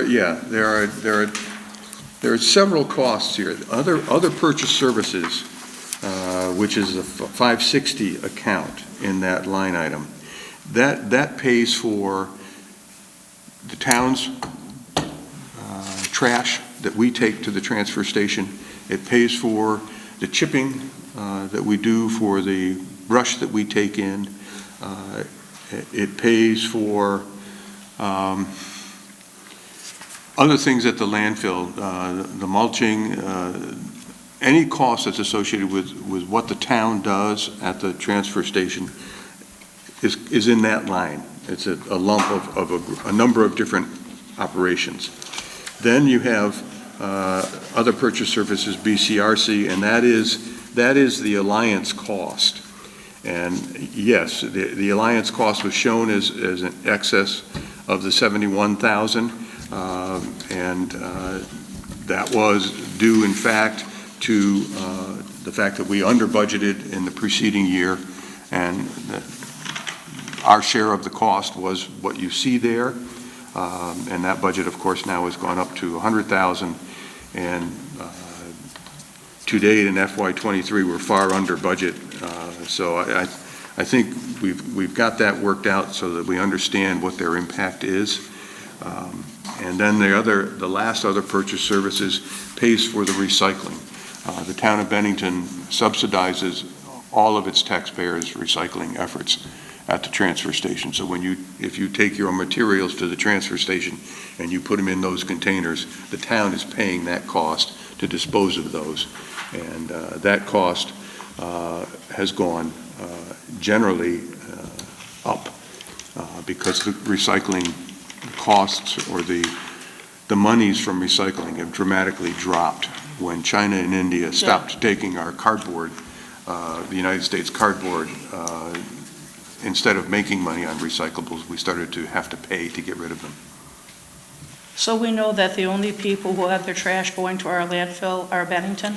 Actually, because people pay by the ton or by the pound or by the bag to get rid of their trash, we're not concerned about people who are not Bennington residents using that facility, because that tip fee pays those costs. When I say the town is paying, when we pick up our trash on the street and we take it, we have to pay for that, just as any normal individual. But we are very, very strict about who is able to recycle, and that is for Bennington residents only. Back to your new position, the IT position. To be clear, you're taking the money for a police officer that we don't have right now, and that's how you're going to fund it. Yes. So when it comes time to hire that police officer, you're going to tell the taxpayers, well, we need the $84,000. Well, actually, the police officer is about $57,000, but yes, at some point in the future, we will be coming back to the taxpayers and say, look, we're now at full staff, we need one additional officer, and we've budgeted for that. And the people will get to see what that is. I think it's also important to note that that IT position is revenue neutral almost now, because $40,000 of that $80,000 salary is already in contracted services, and we are using at least 2 other staff people, one at the police department and one in town office, who are doing more IT work than they should be. Really should be. Yep. Yeah, so the cost is not, that is not an $80,000 cost. That's again, we're paying it in consulting fees and other places, and now what we're doing is bringing it in and getting an expert to work with us in IT. And I do think, I mean, the idea of having a municipality that does not have a dedicated IT person is, it's time. It's time. But you are, I mean, you're right, Nancy, though. If we ever do get to full staffing and we need that extra position, we would have to add that to the budget. I think it's a shame we didn't have the discussion a couple of years ago to decide whether you wanted the communications person or the IT person. We did. We had that last year at the budget. And that's what we're just talking about. Tom has actually led the charge in not conflating, messing up, not mixing those 2 positions. No, and we decided as a board that we wanted 2 positions, one a communication coordinator and one an IT position. But I'm saying you should have made a decision between the 2, because I don't know where we're going to have the money to fund it. We just finished telling you. We don't want to. We don't want one, we want 2. We don't want 1 position, we want both. I understand you want 2 positions, but I think you as the select board should have decided, well, we can't ask the taxpayers to pay for 2 different positions. Which one can we afford? Now, are we doing a reappraisal next year? I don't know that. The numbers from the state haven't come down, but it's more than likely that we will be in that potential. So the grand list will go up, which will in turn drive up our property taxes. No, actually, what a reappraisal does, Nancy, is all properties come up in value. Mm-hmm. Your tax rate goes down, because it's the budget that drives the tax rate. So if our budget remains relatively constant and all of the property values go up, the tax rate actually comes down. But we have properties in this town that have lost massive value over the past several years. The Kmart Plaza lost, what, $2 million? In its assessed That may value? be, but I don't know that their assessment dropped by 2 million. They might have lost money, the individuals who owned it. And the grand list isn't online. I thought I saw it earlier this year for '23. Do you know why it's not online now? I don't. I thought we had that online. It was, and it's gone. Yeah, I have no idea. The Ben High, I think people don't understand what's going on with the budget for the senior center, the senior building, the rec center, the contracts that you've been promising, the different groups you want to go in there. I think unless you can have a big discussion and answer the questions from the taxpayers, I don't know how you can continue to push this forward. Well, I think, we'll be able to have a better understanding of who we'll be working with. We know we're going to be working with Meals on Wheels. We know we're going to be working with the Y, and we know we're going to have a senior center there. Who else is going to join us? We don't know that for sure yet.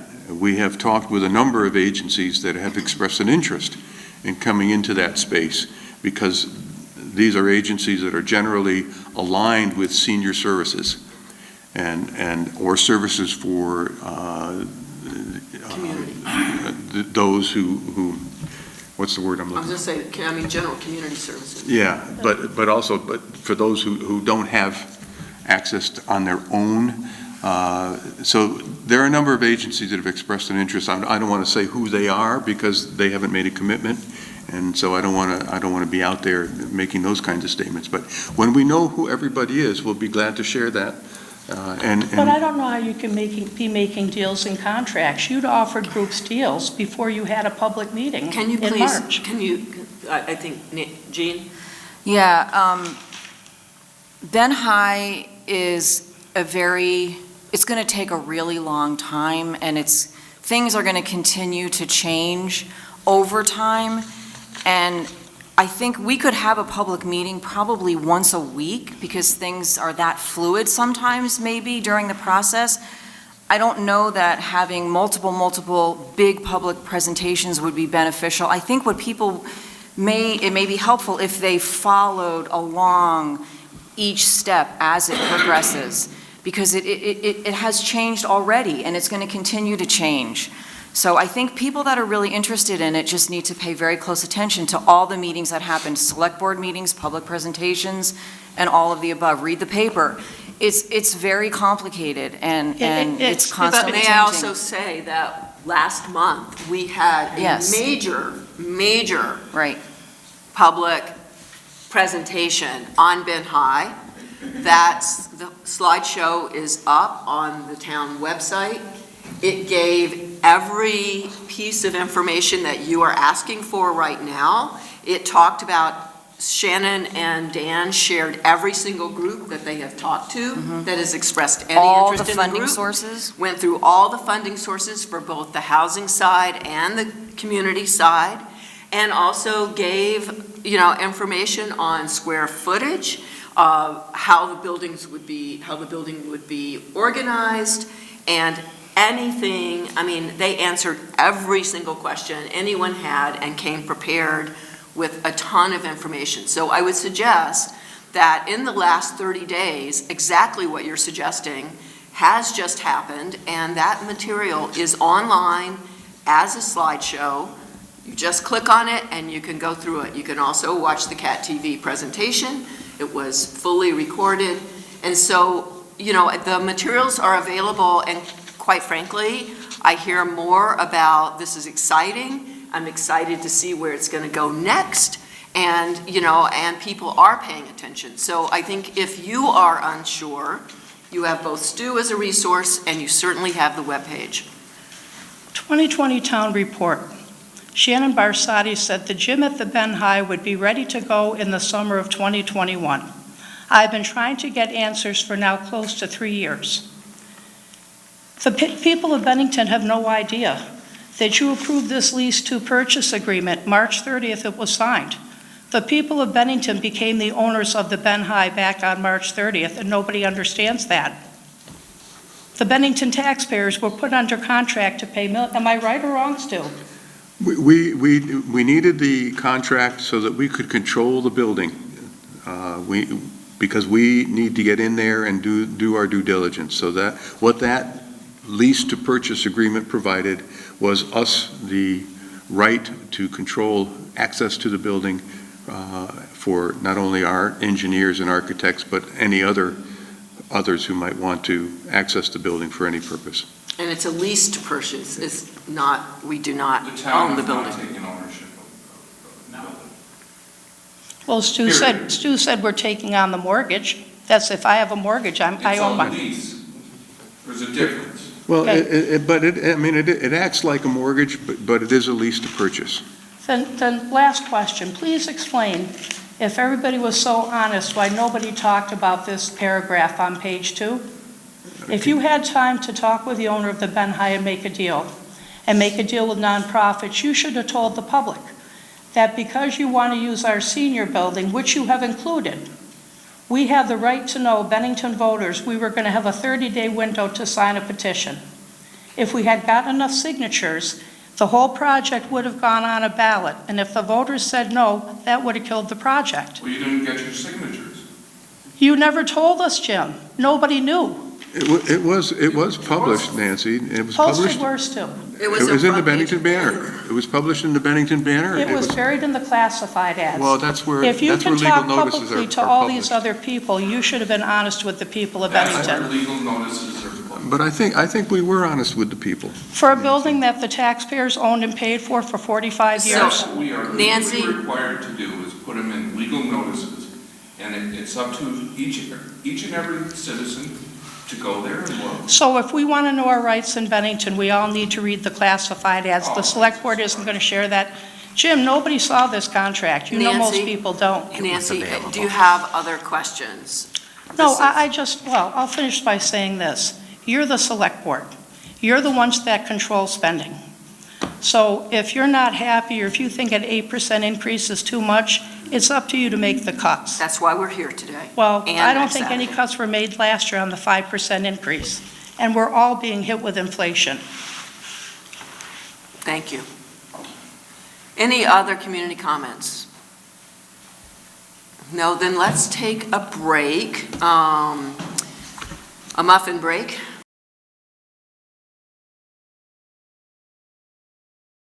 I think we are ready for our next presentation, which it looks like Bennington Free Library is here, and Lynn, you'll be able to introduce yourself. So this is a continuation of the Saturday, January 7th budget work session. So Lynn, introduce yourself and take it away. All right, I'm Lynn Fontenot McCann. I'm the director of the Bennington Free Library. I want to thank the Select Board for inviting me here today to talk about what's up at the library and to discuss our appropriation request. But before I begin with that, I'd also like to publicly thank and recognize our staff, who I don't normally do, but they really have been real troopers throughout for the last several years. Really, they're the friendly face that is shown to whoever comes through the door of the library. And, many people from all sorts of circumstances. Sometimes that's the only friendly face that they see, or the only friendly face they see, outside of their home. So children's librarian Linda Donegan, who is well recognized throughout the state for her innovation, her experience as a children's teacher, has really served the community well. She really understands childhood development and incorporates that always into her programming. And many of the programs that she has developed have been recognized and incorporated throughout the state. For example, the way they approach 1,000 books before kindergarten, the Books to Go backpacks, which we've done different themes, science, and more recently, language. Anyway, Linda's really spearheaded a lot of very good programming at the library. Wendy Sharkey in the circulation department. Wendy is our Bartholomew Cubbins. She wears a lot of different hats at the library. She is the head of circulation. She is the head of cataloging, and she is our technology supervisor and head of technology. So she really does a lot of things. She's very busy, and currently she's working on her MLS, which she will finish by the end of this year. So I don't know how she does it, frankly, work full-time, wear all those hats and do it, but she's managing. She and her staff, as I said, are really the friendly face and welcoming. The library strives to be welcoming and inviting for people that come in from the community. Wendy also secured recently, and I think that, we presented memory collection and the foreign language collection, which were secured through grant funding. And then Carson Keisinger, who is our adult services librarian, she and her staff teach people how to use the computer, are there to answer questions, to help them do whatever they need to do, whether it be do a job search or complete a resume or download a boarding pass for a plane ticket. She also is largely in charge of our social media, so she also is, wears a lot of different hats. She recently co-sponsored a program at the museum in Paula Weldon, which was well attended. Some of you may have been there. And she's been working with Bob Teagart on filming of history, basically, of the CAT TV, and that has meant trips to the town clerk's office and doing a deep dive into archives. Linda is once again visiting schools that was suspended during COVID, but she's back on track with that. I wanted to congratulate Jenny, too, on the completion of their project at the library there. It's beautiful. It's very, very beautiful. It's such a nice building. I'm sure she's really relieved to be done with that phase of the process. Our dedicated children's bathroom is in progress after many years of delays, but we're close to completing that, and that will give children and families visiting the library a secure and safe place to use the facilities without having to use the main bathroom, which is open to everyone. We're going to be working this year on some capital improvement planning. We need a new capital improvement plan. Currently, our plan is to renovate, and I'm waiting to hear back from the Historic Preservation Committee, but we're going to replace the Union Street porch. And then I've also spoken to a couple of architectural firms about designing a heat pump system for the library. There are some grant funds that will become available through the state library system. I believe that $10 million has been approved through congressionally directed funding, and we're waiting to hear about another $14 million or thereabouts for ARPA grants. So we're hoping that we can get our hands on some of those funds to kind of rethink the heating system in the library, which is very old. It has a lot of moving parts. There's the 1865 section and the 1936 section, and none of them really work very well at this point. So it's time really for a redesign. And of course, it'd be nice to expand the Vermont History Room if we can do that as well. But that's all in the planning process. I have to say, it's been great to have Jeannie on the board, and I love the idea of select board members circulating onto the library board, so you really get a good sense of what we're doing and what we're about. So having said that, we've had a good year at the library. As I mentioned in my cover letter, we're not quite up to speed pre-COVID numbers, but we're getting there. People are starting to come back to the library. We're starting to, after that scare, people were reluctant to sit down at the computers because they're relatively close together, but we're getting more people in and using the computer sometimes all day long. We had over 500 people renew or sign up for library cards last year. We continue to work on energy efficiency. We had an energy audit done last summer, and that'll be used when we plan for the new heating system. But it also pointed out some areas where we could do work at this point. Bennington's contribution, the town's contribution to the library, 85% of that was spent locally. And that's salaries, that's for businesses, and so on and so forth. Last year we had over 70,000 visitors to the library, and over 4,000 sessions this past year on the high-speed internet. So that is folks that come in and use their own laptops or sit outside the library. It's not unusual to go by just about any hour of the day and see people outside in their cars using the library's high-speed internet. We have done a couple of pop-up book sales and try to time those so that when something is going on downtown, the library is also participating in that. And we're also doing larger book sales in the library. We just did a holiday one. We'll do one in the spring. So that is going to be an ongoing program for us, and it's a good model for us. It's much more manageable than doing the once a year, which was really very difficult for everyone involved. It involved moving books back and forth and up and down, and this is just a much more efficient way to handle it. So having said that, I've given you some packets so you can see, just at your leisure, take a look at what's been going on at the library. We don't have all day here, so if you have any questions, I would be very happy to entertain them. We have increased our appropriation request. This is the first time after 3 years of level funding. We feel like it is a very modest increase, and it is largely driven by the cost of living increase. As you know, and I'm sure you've heard me say year after year, 40% of our staff are making minimum wage. So when a cost of living increase comes across the board, we have to do it. And the board recognizes that we need to do things, that we need to really start working seriously on bringing salaries and wages up to parity, because we're so far behind in all areas, behind other libraries in the state. We're not just talking national, we're talking on a state level. So overall, by making some adjustments, and I think you have notes, so I hope that those helped with your understanding of our budget. Bruce, you in particular. Okay. When we budget, of course, we base it on our liabilities, okay? And the biggest one, of course, is our personnel costs.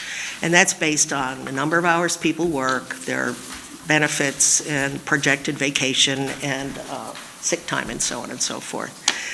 What I've done this year in order to reduce it is that we have a staff member that hasn't taken advantage of the health care, so we're able to remove that.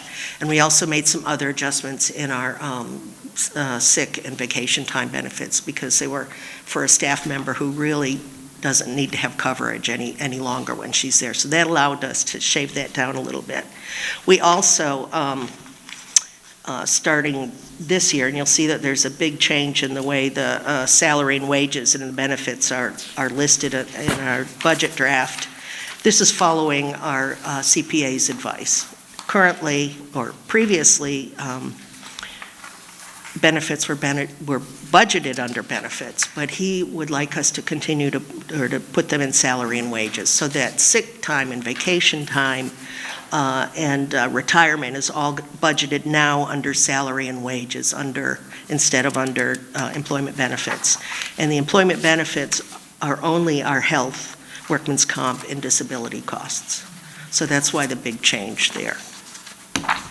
Overall, our operating budget is up 1.3%,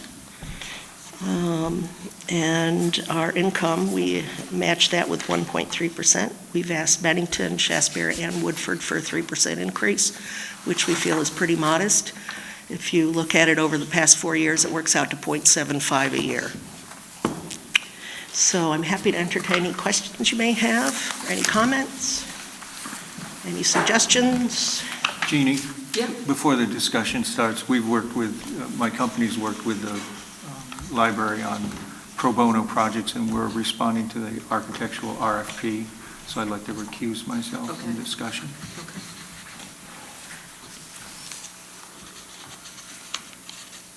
Any questions for Lynn? I just wanted to ask about net metering. I didn't know that we were doing net metering through, the library was doing net metering through the town. Yes, we have for several years. I'm sorry, I didn't get... Net metering. Oh, yes, they are part of our net metering arrangement. Okay. Is that open to other organizations? We actually went to the library because we didn't have sufficient meters, so we reached out to them because Perfect. we helped fund them, so. That's beneficially mutual. And it's, yes, it's helped us a lot. Mutually beneficial. Yeah, that's great. Okay. Thank you. I didn't know that. And of course, I will say, with our fuel costs this year, I did bump that up a bit, but for many, many years, we budgeted for $3.50 a gallon, and it's come in under. I think last year was at $2.99 or something. This year, of course, all bets are off. You're taking care of that, yes. Yeah. So we do prepay, and that, it didn't hurt us as badly as it might have, but, so I have increased that a bit by shaving off, amounts in some other areas. For example, computing, the ARPA funds have allowed us to purchase equipment, which allowed us to reduce that a little bit. And electricity, I believe, just areas I could reduce it as much as I could. Okay.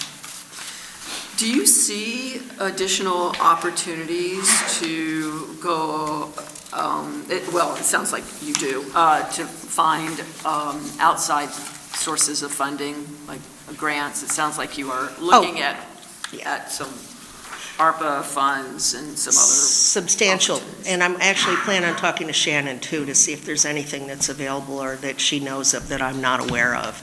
But overall, I will say our entire staff, whether it be for programming or for something, on this scale, we're always looking for opportunities to leverage what we have and to find funding for the library.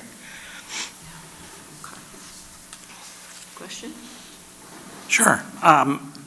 Want to talk about the capital reserve. I understand that you're putting the budget calls for putting $6,600 into the capital reserve. Do you happen to know how much is in that reserve fund at the moment? Yes, it's about $36,000. We've just started doing that over the last several years. Right, And it's 1% of our budget. Right. So it's about $36,000 at the moment? Yes. Okay. I mean, these are old buildings, as you know. Oh, yeah. I mean, I'm thinking that's a really low number for considering where the building is and what you're even now thinking about doing. Right. Well, we never had a capital reserve line, and so some years ago, probably 5 years ago now, we established that. It just made a lot of sense for us. Thank you. Yes, and also this is the last year that we paid on the UST, the undergrad storage tank loan. That was a loan for $15,000 that we got from the state. It was zero interest, but it allowed us to replace our old tanks, which were just on the cusp of breaking down. So we've done a lot of work on the buildings, well over $500,000 over the last many years, and this has all been grant and private support money that's done that. And as you know, old buildings are constantly in need of maintenance. So the porch is one we're going to do. And then, of course, we'll be looking at the heating system. The cupola is going to need some attention. We were able to use some of our funds that were left last year in the budget to go ahead and take care of the portico and that front porch, which was in very rough shape. It just suddenly just kind of fell apart. And now we've, done it. Looks great. And at some point, we hope to work on the Main Street facade and do some upgrading with that. We did a color analysis, and it was dark green, which surprised me. Of course, you can't tell in black and white pictures, but I always thought it was like a dark gray, but it's a very dark green. It was also turquoise at one point, but, Tastes change. Maybe Victorian hair. You don't have to go with the old colors. No, we won't go with that, but I think the dark green will work very well. Yeah. Right. Just another question on the energy.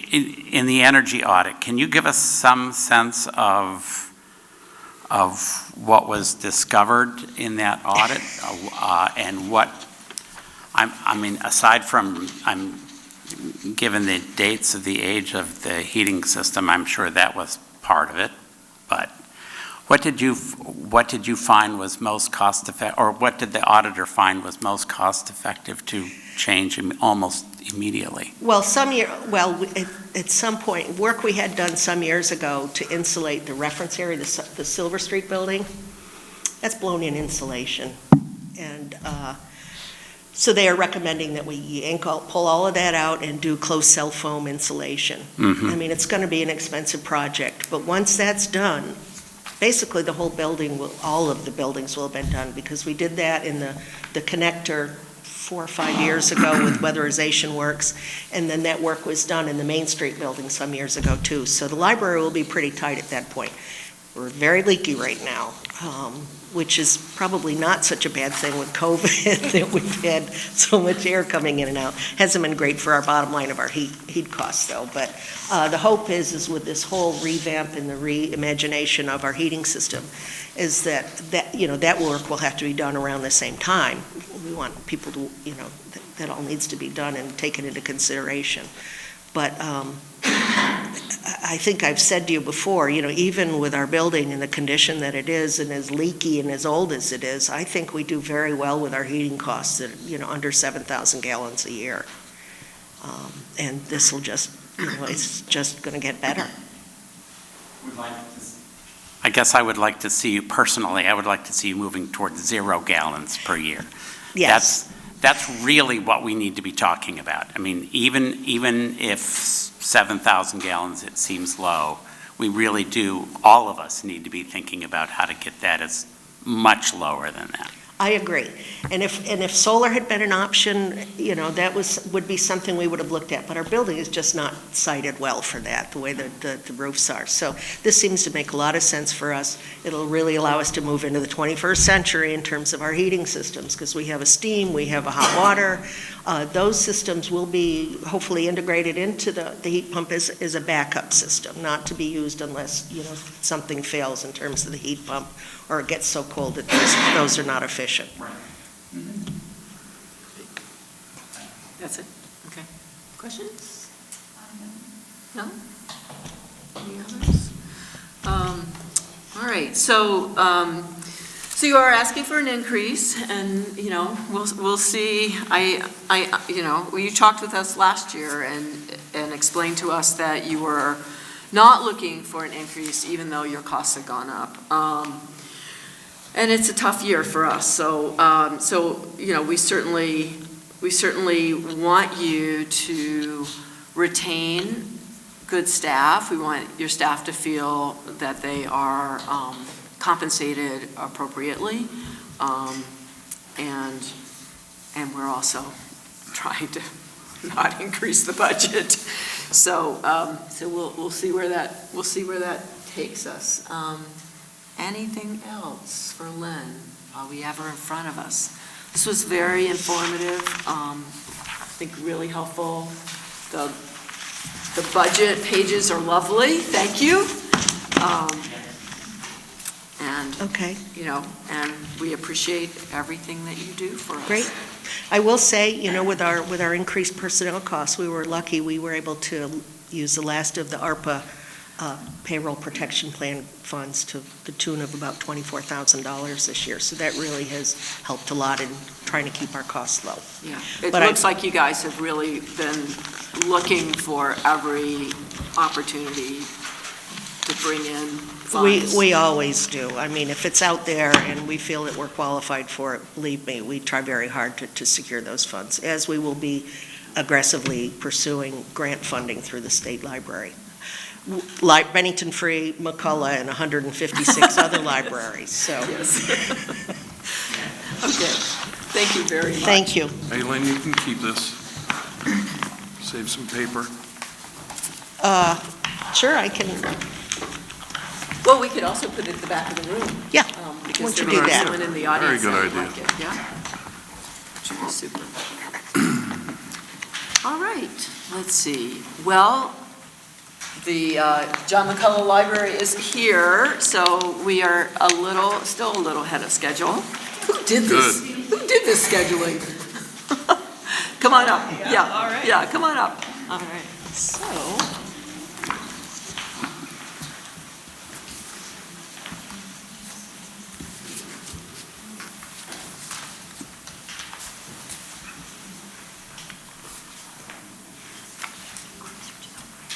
Yeah.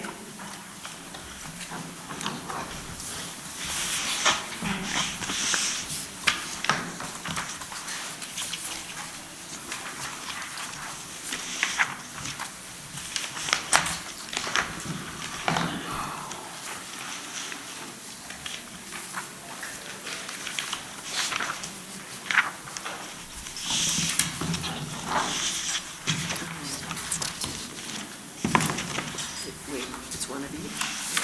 She's got a collated.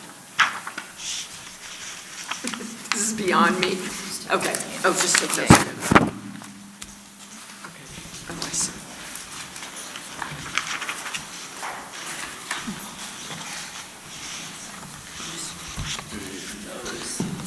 Those two, and then pass it down.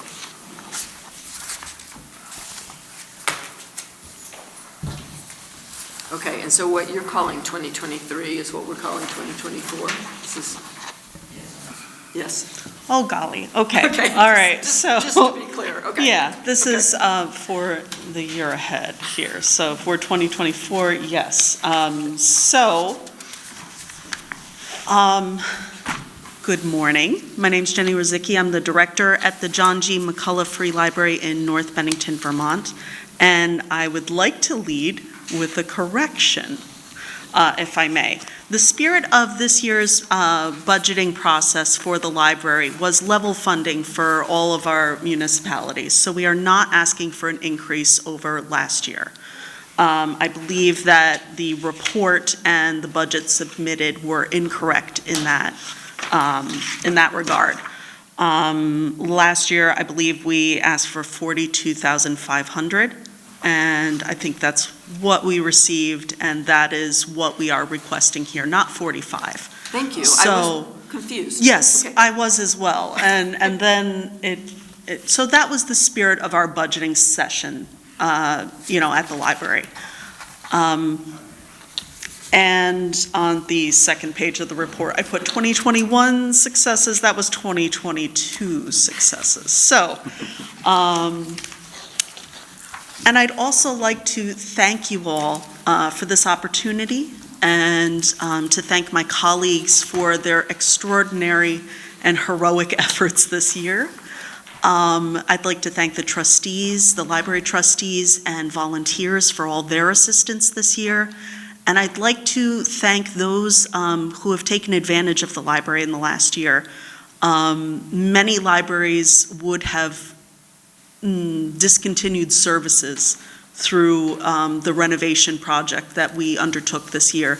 But the public, they were patient with us and willing to play book pickup instead of come in and browse. And, the collection was well used in that sense, absolutely. This has been an extraordinary year at the library. The renovation project, which began in February and took far longer than anyone could have anticipated, or I certainly had not anticipated, means that we now have accessible restrooms on both floors, that we have plumbing, new electrical rewiring, the Laura Novak meeting and meeting room, memorial meeting room, which is a laptop bar good for students, remote workers, anybody who needs a little quiet place to study or work, small groups to meet. That was a closet full of very old furniture, and now it's used as a space where people can meet and connect and get work done. Let's see. Fire safety and electrical upgrades. So we now have a hardwired fire alarm system, sprinklers in our basement near the furnace, and repairs to the portico. Some have been done, the immediate needs. There was water damage to the front portico, and they will continue into the warmer months. We'll pick up again in the spring for those. I'm exceptionally pleased with the new heat pump and HVAC system that's in there, and that was funded through ARPA funding from the village of North Bennington. And so that takes in fresh air, filters it, puts it through the building, so the air quality improvements are there, and the heat pump is running. And I guess the upshot is we are back open, ready for business, and ready to serve. We've also been able to, through an extraordinary opportunity, been able to increase the number of hours the library operates every week.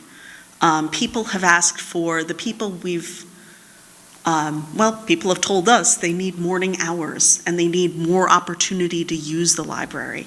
And we've been able to make that happen. The library's open now at 10 in the morning, Tuesday through Friday, rather than 1 in the afternoon. So that's just been extraordinary this year. Let's see, what else happened? There's a lot going on. In the handouts that you have in front of you, you can see what this year looked like. And also, because we're reaching the end of a strategic planning cycle, the paper with the 3 columns, these were our goals from 2017 to 2022. Yes, that's 5 years. So, and everything that is green, we got it done. Everything blue is in process, and everything red, we found either not feasible or we did not complete. So we had an ambitious set of goals, and we were able to meet them with your support. The plan for the next 5 years should be done in early this year, probably by spring. So we'll have a blueprint for the next 5.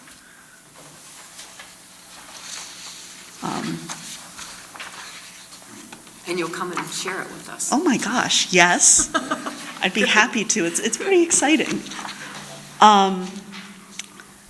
For the year ahead, I am very actively pursuing funding for our elevator addition project through those ARPA funds that are coming through the Department of Libraries. And that will assure accessibility to the second floor of the library for those who need assistance getting up flights of steps.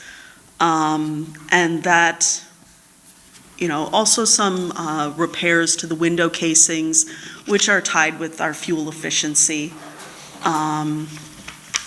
And just preservation of a building that's 101 years old with a lot of deferred maintenance. So. Super. Questions for Jimmy?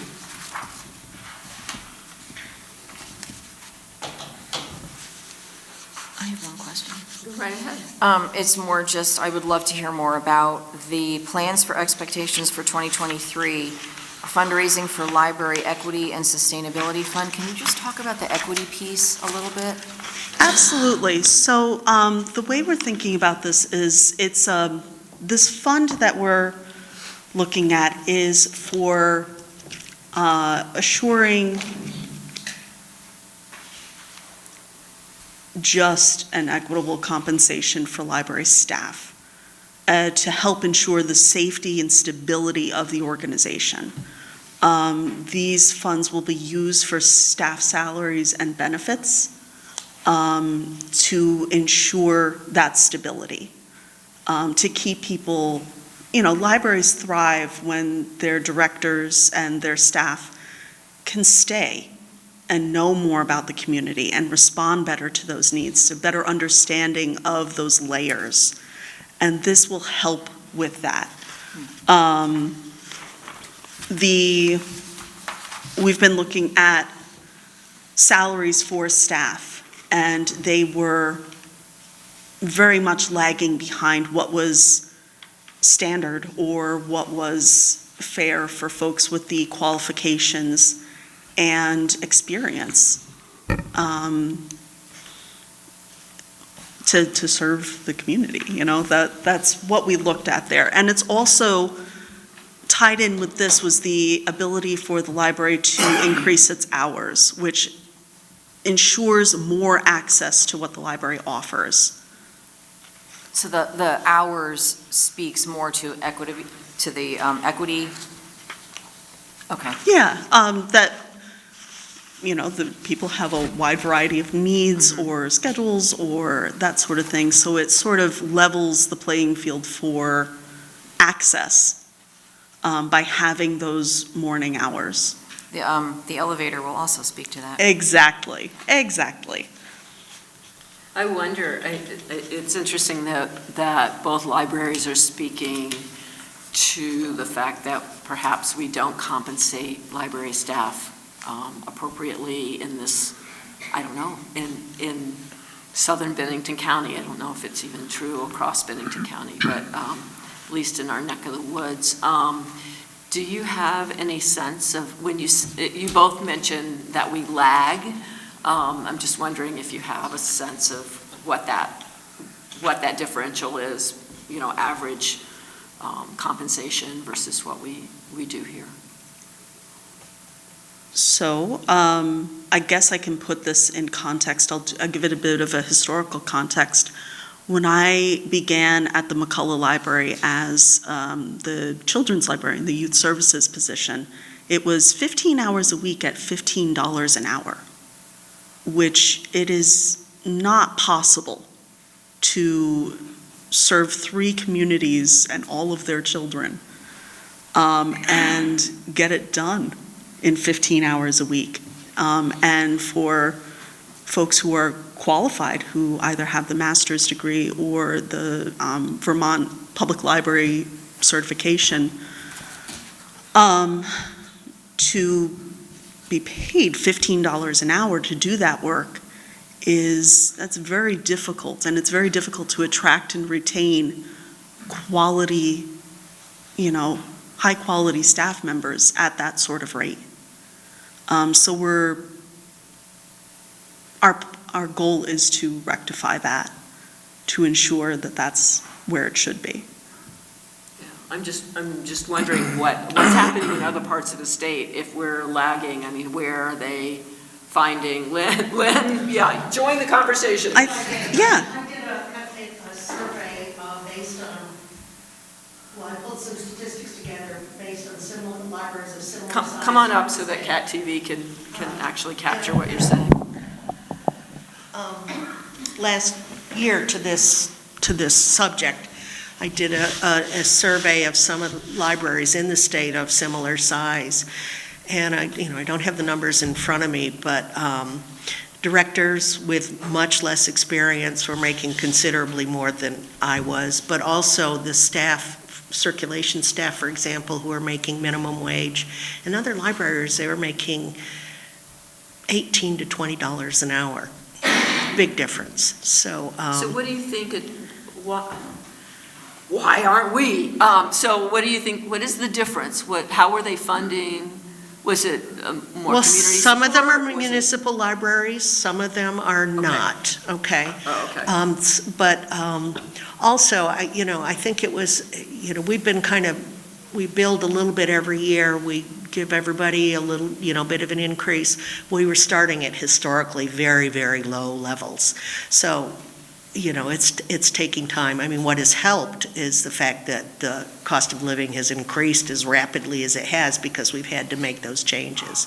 But, yeah, it's been very, very poor. And I'm sure that there are other libraries that are facing the same issue, but we're a significant library.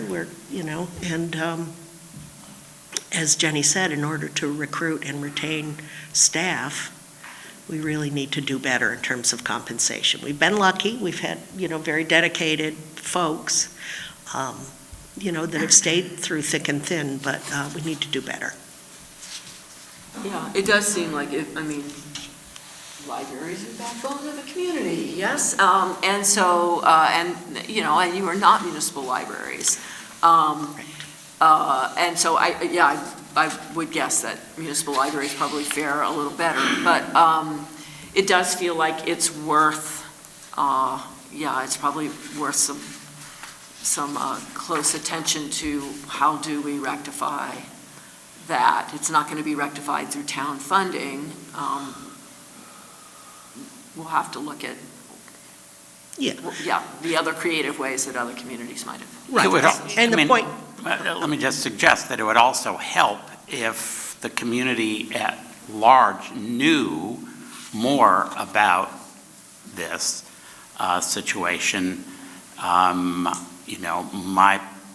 If you did some research on where we are in southern Vermont in relationship to other parts of the state, granted, there are different governance systems, but I'm not sure that folks are really aware of what the pay scale is. It's at least worth a shot at a story, in the banner, but also, because it would affect all of southern Vermont. My guess is we're not going to be all that different in terms of all of the libraries. So publicity would also help. I mean, just the knowledge base, awareness, yeah.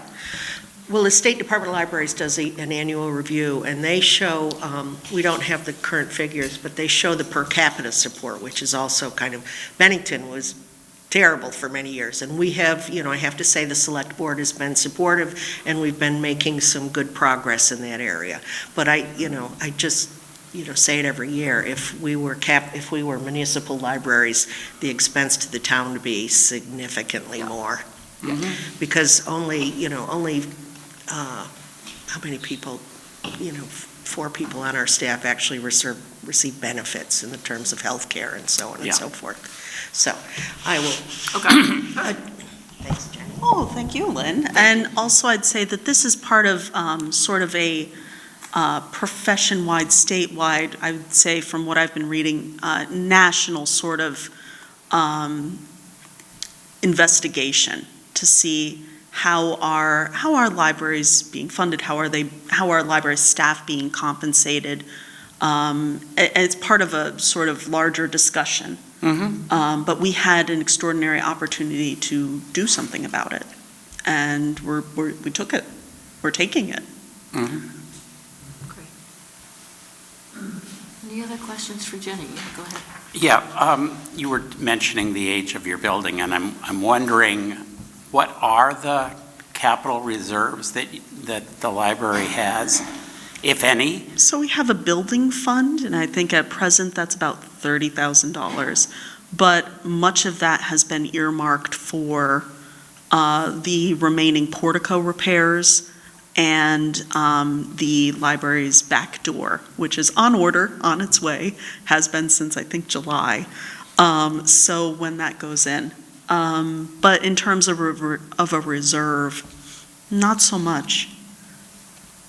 So we try and take it small project at a time. So this year, we're hoping to restore the wood staircase a little bit better and replace the carpeting up the steps and through the lobby and the first floor. But it's just kind of taking it small chunks.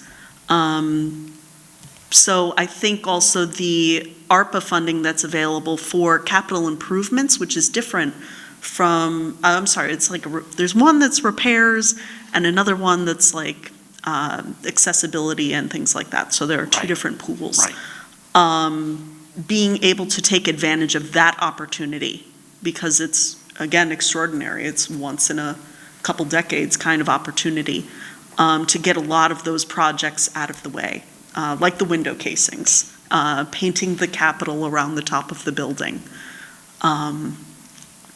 But we were able to do a lot of the updates, the critical updates, in this round of renovation, which is exciting.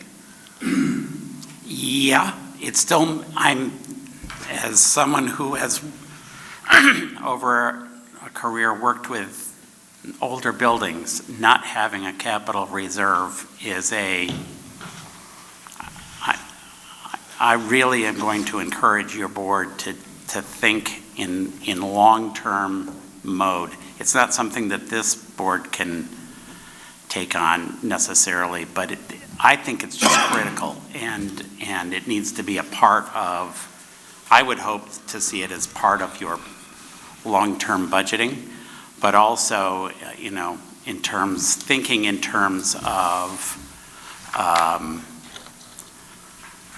gifts to the library that would become part of a capital reserve fund.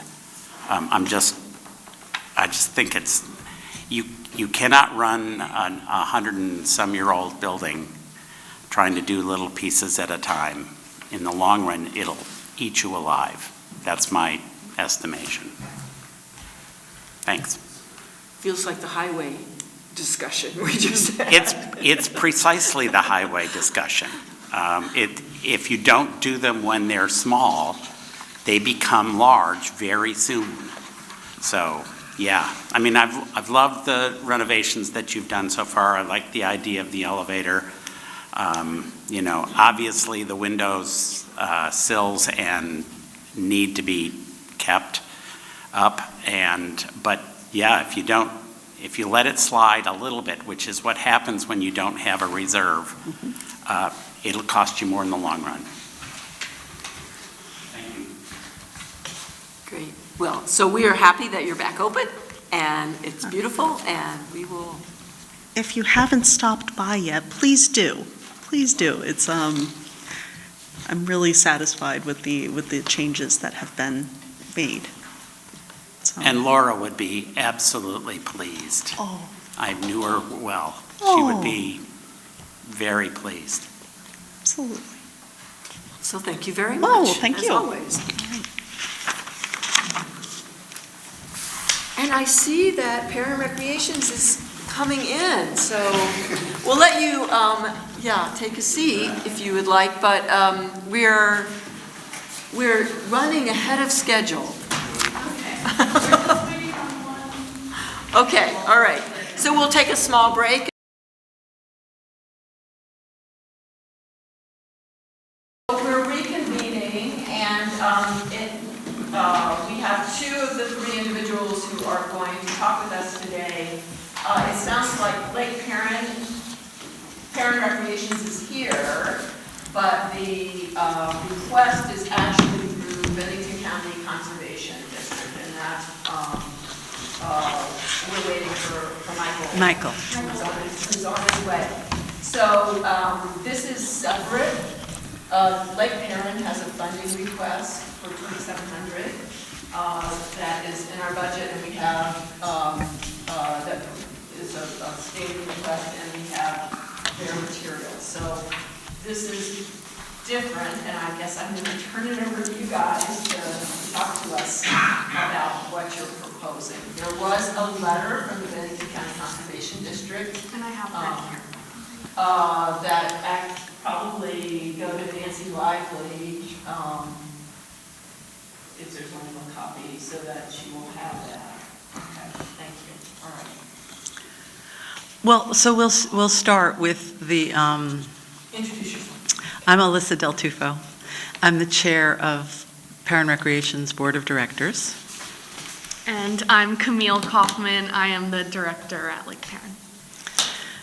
So each year, the town of Bennington gives Parent Recreations $2,700 for general operating costs, which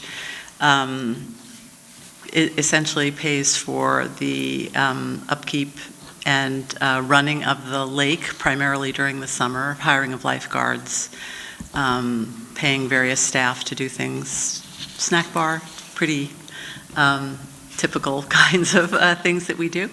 And so there's no change in the request for that. And I think you may know from our reports over the years that most of our guests are from the town of Bennington. And over the last, Bennington has the most number of guests. It's more than half of our guests at the lake are from the town of Bennington. We have, over the last couple of years, tried to increase the ability of folks from Bennington to get to the lake by working with Green Mountain Express to have buses that come directly from town, from Applegate or whatever Orchard, what do they call themselves now? Sorry, can't remember.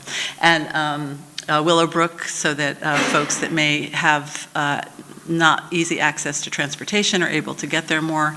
So we've been working over the last 4 or 5 years to expand and ease the access of folks from this community over to the lake. So, and that's kind of paid off because we get more and more people from Bennington over there. And I know that there's a lot more interest, especially from those two housing communities, to even have more access to the lake. So we're working again to try to get more transportation, because that's the main barrier to that. We raise money for kids to be able to go to our summer programs for free, and that includes children from the town of Bennington. So, we're a full community organization working with all three communities here, Shasberry, North Bennington, and Bennington primarily, although, the other communities around here from Hoosick Falls and Pownell and Woodford also come to the lake. But those are the three main communities that use us. So, say anything? So when we came last time, we talked about our Save Lake Perrin campaign, and that is a weed mitigation campaign in Lake Perrin, and we discussed some remediation strategies that we were looking at in partnership with the Bennington County Conservation District. And really, we started this process now because I am one of the first full-time year-round employees at Lake Perrin, and we also have an AmeriCorps Vista, so we have the capacity to take this on as a campaign.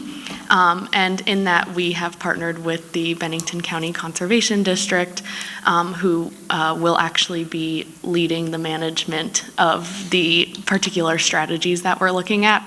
But just to kind of reiterate what Save Lake Perrin is, we do have an abundance of milfoil pondweed. Milfoil is an invasive species in the lake, and Lake Perrin itself is a Basin 1, and it is a designated stressed water body designated by the DEC. So that means that there is a stressor, which is milfoil in the lake.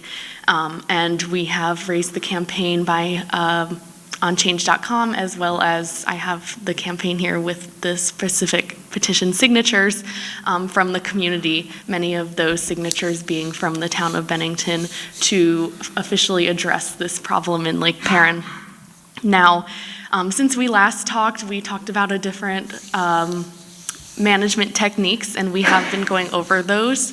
And my colleague, Michael Fernandez, should be coming soon, and you received a letter from him, which is asking for around $16,000 from Bennington, and that would be going through the Bennington County Conservation District instead of Parent Recreation. So we've kind of shifted the power over to, and management over to Bennington County Conservation District, who will be handling the funds for any management that we do in the coming years for this project. And then Alyssa and I and our AmeriCorps Vista will be handling kind of the outreach education since it's happening on our lake and we consider ourselves to be the stewards of Lake Perrin.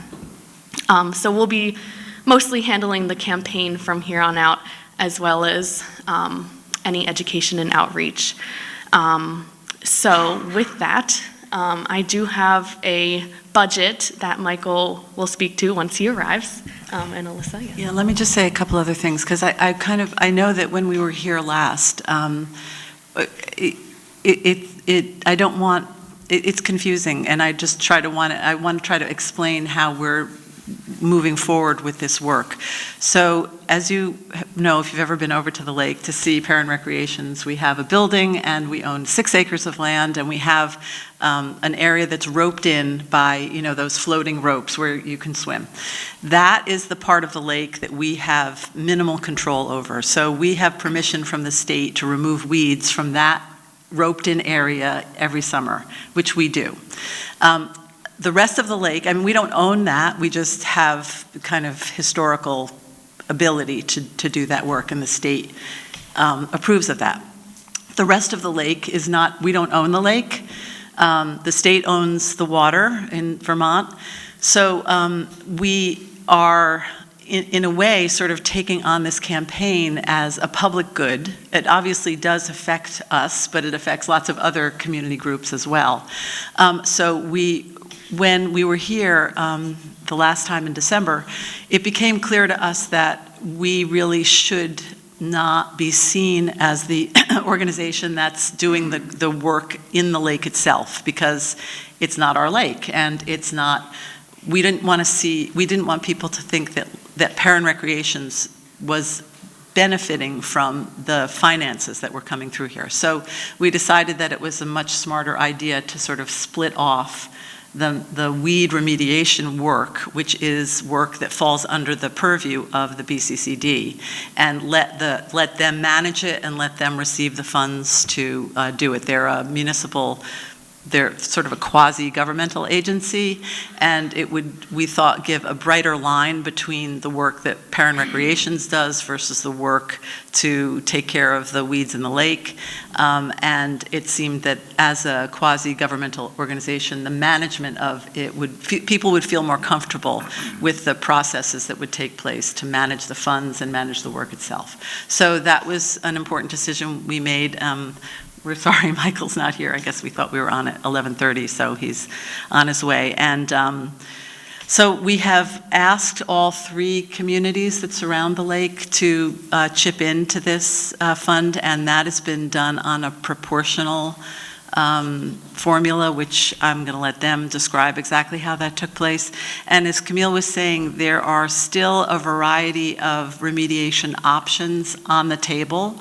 And Michael will speak more specifically to the pros and cons of each one of them. But again, it's a multi-step process. We may think that a particular process is the one that we want, but it still comes down to what the state will give us permission to do or not to do. So it's a little bit of a moving target, I guess would be the best way to put that. So. And I think you've done a nice job of summarizing the letter, the content of the letter. I'll just read the first paragraph because I think it says, Dear Bennington Select Board, this was December 22nd, 2022. On behalf of the Bennington County Conservation District, which is BCCD, and Parent Recreations, Inc., I am requesting an allocation of $16,500 toward the management of nuisance weeds in Lake Perrin and for the FY 23-24 budget. These plant populations inhibit the public use of the lake, degrade the lake's ecological health, and create public health risks associated with increased disease, carrying insect populations, as well as the risk of entanglement of lake users. And see, Michael's arrived. So the request is for 16.5, and it doesn't actually, the letter does not go into sort of who would manage the funds or how these funds were determined or any of that. So that now Michael is here, some of that will be in. Yes, thank you for your patience, folks. Had a little snag this morning. As far as who will manage the funds, the Conservation District will be responsible for administering those funds in coordination with Parent Recreations. Could you remind me of the next question? Well, so what does it mean in coordination, I guess? What does that mean? So Parent Recreations obviously has the facility and maintains the physical infrastructure around which we'll be organizing everything. So the district will be responsible for administering the funds, and we will be consulting with our partners at Parent Recreations as well as the various select boards to make sure that those funds are spent appropriately. So it sounds like you have something that you were going to present, so maybe it makes sense for you to present and you can ask questions. Yes, ma'am. Well, as we discussed in several of our secondary meetings that we've had since we contacted you all initially, the options of treatment availability have expanded due to some additional due diligence that we've done. We mentioned the bioaugmentation option, which is something that we're still running down. It is not a state-approved practice at this time. However, we are working with the Department of Environmental Conservation as well as Everblue Lakes to try and bring on a pilot study that could demonstrate the effectiveness of this technology. It's been used in multiple other states. There's pretty strong anecdotal evidence that this combination of laminar flow oxygenation and bioaugmentation can vastly improve ecological conditions within small water bodies such as Lake Perrin. Can you talk about that in more layman's terms? I think. I'll do my best. It's a pretty involved process. So essentially what happens is you are injecting oxygenated air into the water column with a high-pressure air pump, about 7.5 horsepower pump that's housed on the shoreline. That increases the circulation of the water, which increases the rate of gas exchange, essentially, with the atmosphere.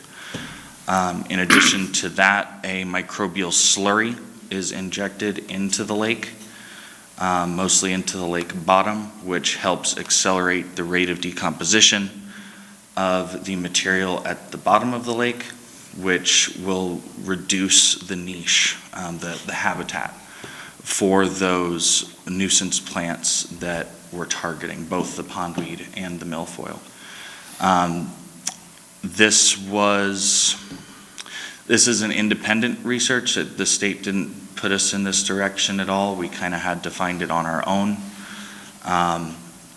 So we've been working with that company, Everblue, to work an arrangement where we can lease the equipment from them for a period of years rather than purchasing it. Those systems can be upwards of $500,000. Yes, sir. This injection system that you mentioned, does it only target the milfoil or? So no, what that any will, organic? What that will do, and we do have some. We have some references that I'll pass around from other lakes and lake associations that have used the technology, as well as some information on. Does it hurt animals and their fish? No, there's no documentation that that is the case, but that's, the state of Vermont would like to conduct studies on this technology. It's not very well empirically reviewed. It's a relatively emergent technology. What we do know is that utilizing these, so it's two technologies stacked on top of each other. The aeration is pretty common. It's used in a lot of private lakes in other parts of the country where you have private lakes to manage that way. The bioaugmentation is kind of the cutting edge emergent technological advance that we're really looking at and considering here. And what that is doing, rather than dredging the lake or draining the lake and removing sediment, what it's doing is it's breaking down that sediment more rapidly than it's coming in. That's the idea behind the technology. Does that answer your question? I think one of the things to make sure everyone's clear on is that we can propose anything we want to the state, but it's going to be ultimately up to the state DEC to decide what they're willing to permit or not. So that's what this is sort of like a dance we have to do to come up with our best shot. Like, what do we think is the best approach? And then make a case to DEC and cross our fingers that they will support what our community wants as the most. And so it sounds like, though, you're requesting a specific amount of money for hydro raking right now. So if you can give us some information on how much does it cost? What are we talking about, acreage? More specifically, what the number that we came to, that $22,000 figure that's split between the three towns, and that's split based on proportional population. That's the way that the other municipalities thought it should go. We talked very briefly with, is it the League of Cities and Towns? And that is how these things are typically done across multiple jurisdictions, as they're broken down by population, or at least that's what I've been led to understand. So that $22,000 number is for a Procellacor treatment, which is the highest ticket item. It's going to cost the most. Wait, so in fact, the letter says that it's for hydro raking, but the cost is based on... It's not hydro raking, it's mechanical harvesting. So what we're trying to do is set up a fund so that we can be flexible and use whatever technique the state will allow us to use. The Procellacor application, which is what we initially came to this body with, is going to cost on the high end around $22,000. That's the estimate that we received from the contractor. It could also be considerably lower. They gave us a range between $15,000 and $22,000. Not quite sure why it's that wide, but that's what the contractors have given us in terms of numbers. The mechanical harvester, which is the most likely scenario that we will be able to pursue this coming year, is going to cost $18,000, possibly $20,000, depending on the harvester we go with, what needs to be done with the material afterwards, et cetera. The bioaugmentation, which is the long shot, but the one that we believe is going to have the best chance at long-term success, is a $15,000 a year lease for the equipment, plus an additional $5,000 to $7,000 for housing the equipment in a shed, sound dampening, things of that nature. So that's the $20,000 number. So the level of the appropriation is based on the largest number. If we're able to conduct that management activity, then it will all be expended. If we're able to utilize a different one of these technologies that is cheaper, those funds will be returned to the town once the project is complete. Yes. Have you contacted the House Committee on A&R? No. Well, you should. Okay. I spoke with Seth Bongartz, who sits on it, and he's a representative from Manchester. And you may be able to find funding through them, but you need to get to him, perhaps appear as a witness, and see what you can get. Is that specifically through a legislative appropriation Yes. from the legislature? And I was in a previous conversation, I think this board was told that you were in contact with legislators. We are in And contact so- with legislators, not specifically that legislator, that committee. Okay, well, he's Bennington County, so. And he's on that committee, that House committee that is vital to what you want to do. And that was one of the questions that we asked was had you worked with the DEC, had you worked with the legislative body, what had you learned? We've discussed this with the two local legislators who we've had the most contact with over the years, and that's Dane Whitman and Brian Campion. So we will reach out to Seth. And the entire committee. And the entire committee, yeah. We may take a field trip.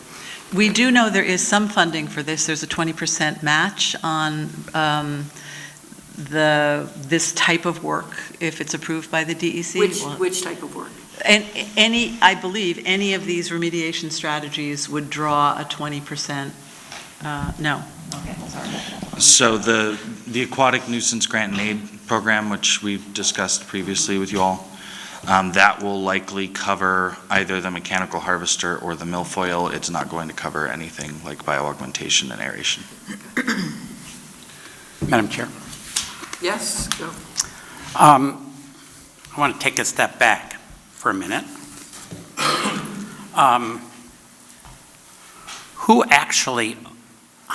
Let's put it this way. How many different homeowners or owners are there that surround the lake?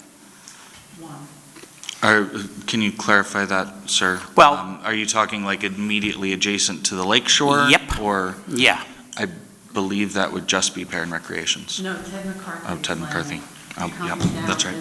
But he has also gifted the land, the strip of land that actually touches the water to the Fund for North Bennington. So that, I would say, in essence, he doesn't really own. Well, no, if he's gifted it, then he doesn't own it. Right. So none of the rest of the shoreline is owned by anybody? No. That's the unusual thing about Lake Perrin compared to other lakes in Vermont, is that most lakes in Vermont are either owned by a municipality or a state park, or there's a homeowners association surrounding it. And Lake Perrin has neither of those So it has the qualities. fishing access, it has Fund for North Bennington. It has us. Property and it has Perrin Recreation. Lake Perrin. And the railroad. And the railroad. Right. Okay. Well, So those are actually. the railroad is an owner. Okay. Okay. Yes, they are. Okay. Okay, no, I'm trying to figure out who has a stake in this, and I'm not denying that the people of Bennington don't have a stake. I'm trying to figure out in one sense, I'm trying to figure out exactly what our stake is and why we're organizing it this way. To use it somewhat, not kind of the term that I would be hoping for. Why are I mean, in one sense, I understand the village of North Bennington and Shasberry and the town of Shasberry and the town of Bennington being asked for funds for this remediation, whatever it might be. I'm very uncomfortable, I guess I'm not going to say a little, with creating a fund over which we have virtually no control. I mean, if we gave you a check for $16,500 at the beginning of the new fiscal year, at that point, we would still have very little to say about how that money got spent or whether it got spent, and that creates a pause in me. That's all and I don't really, I understand the parameters, and I get that the state of Vermont, through the Department of Environmental Conservation, gets to permit this. It's hard for me to defend giving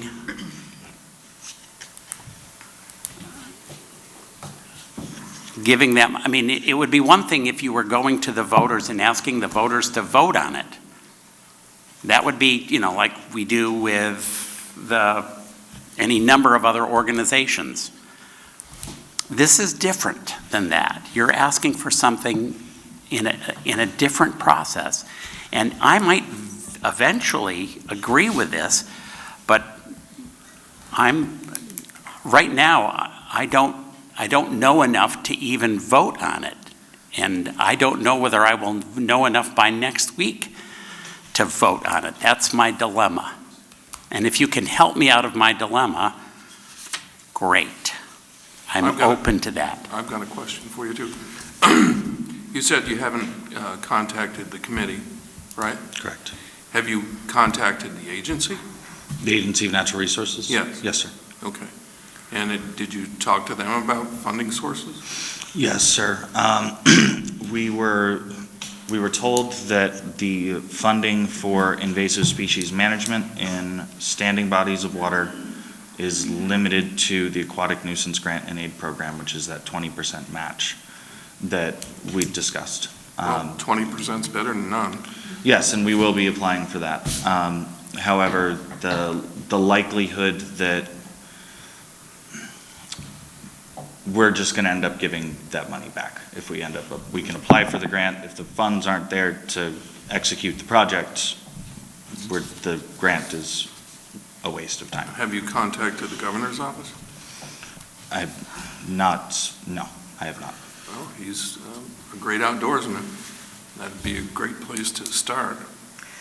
I do want to say that we will do everything in our power to save the lake. I guess that's really what, and we are a non-denominational about how it happens.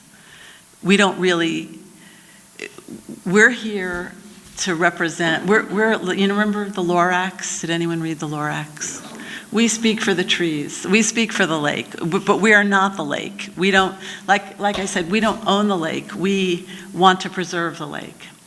So we will do basically what we need to do within our abilities to find the funds and do the work because we believe that the lake should continue to survive for as long as possible, and that the people in our communities want that to happen. So we're not here to do anything but to try to work together to accomplish that task. And again, like I said, the reason we took your kind of advice, even though it might not have been advice, it came through questions, to lop off the work for the remediation itself to BCCD, was because this is what they do. This is their mission. They have experience with this. They're working with other lakes.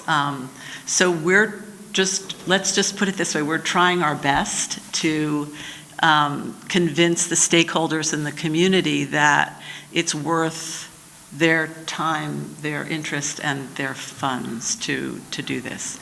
And so we would, if we could all agree about what the best process is, we would do our best to accomplish that. And I do realize that Bennington may be the largest contributor here, but we also have two other stakeholder groups in North Bennington and Shaftesbury to also address their concerns. So there's our efforts with you, and then there are efforts with the other two stakeholder groups here as well. And then, yes, we should go up to the state, and we should have a day of meetings, and we will meet with all these. This is your baby. It's not our leadership. It's yours that's needed. And you made it clear, at least to me, that you haven't completed your due diligence.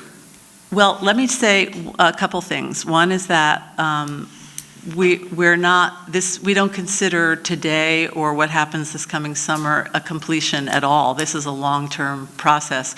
We've just started this. I'm a volunteer. Michael has a full-time job. Camille has a full-time. So let's just say we're doing our best. And so the things that you lay out for us today, we will more than happily accomplish, when we can, yes.